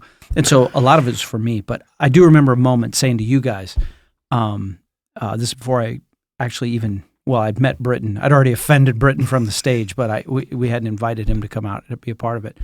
But I said, you know, through all of this, I felt like you two guys have become two of my closest friends. And you checked me. You were like, what? And it was classic Bill, which has made me love him even more. You're just saying that because you have to, because and it's like, dude, I felt like, you know, that line in, what was that movie? Tombstone, Doc, right? Mm. And, you know, someone says, why are you doing this, Doc? And he goes, because Wyatt Earp is my friend. And he said, I got a lot of friends. And Doc says, I don't. And, maybe my life is like in my own head. It's like a movie. But that's a sad thing to say about a guy. He doesn't have a friend, any friends, people that he could count on to come see him at the S-Curves, or, you know, when his brother's in need, to show up the way you have always been for one another, because you're real brothers. But we get to be brothers in Christ, and I love you both. I love all three of you, even though you're leaving me. That's all right. I still love you, bro. Almost made it. I still love you. Is there a road trip going to Tulsa? The three of us. That's a long drive. Okay, is there going to be a flight? Or Adam would have to pee 15 Let's times. fly. Oh, yeah, we better fly. Because he'll, for the last hour and a half. I knew it. He said bathroom. I said, not today, big dog. Here you go. Here you go. Stand up and walk out of here, but Bill's crying. I can't. Love it. Hey, listen, I wasn't the only one who cried in this thing. Oh, come on. I saw tears out of all you there's guys. some tears. You guys Yeah, are there's some wimps. Maybe not Benji. No. Did we get you? Next time. Love it. Hey, Tab family, we appreciate you. This was fun. This sucked. But it was I think a good kind of suck. A suck you have to embrace. I think it worked. Hey, I think you should share this podcast. We haven't said that in a while. Yeah. This is one, we've share. had someone, but this is one to share with somebody. Absolutely. Somebody's on the struggle bus. And I'm not saying this to boost the ratings. It's all about this word. It needs to have meaning, needs to have purpose. Yeah. And so if this pain is going to sit here, it might as well go out. Absolutely. Yeah. Share, subscribe, like, and talk keep to saying somebody. yes. Yeah. Talk to somebody. Until next time, Tab family, this is Adam, Bill, John, Benji, and Britton signing off.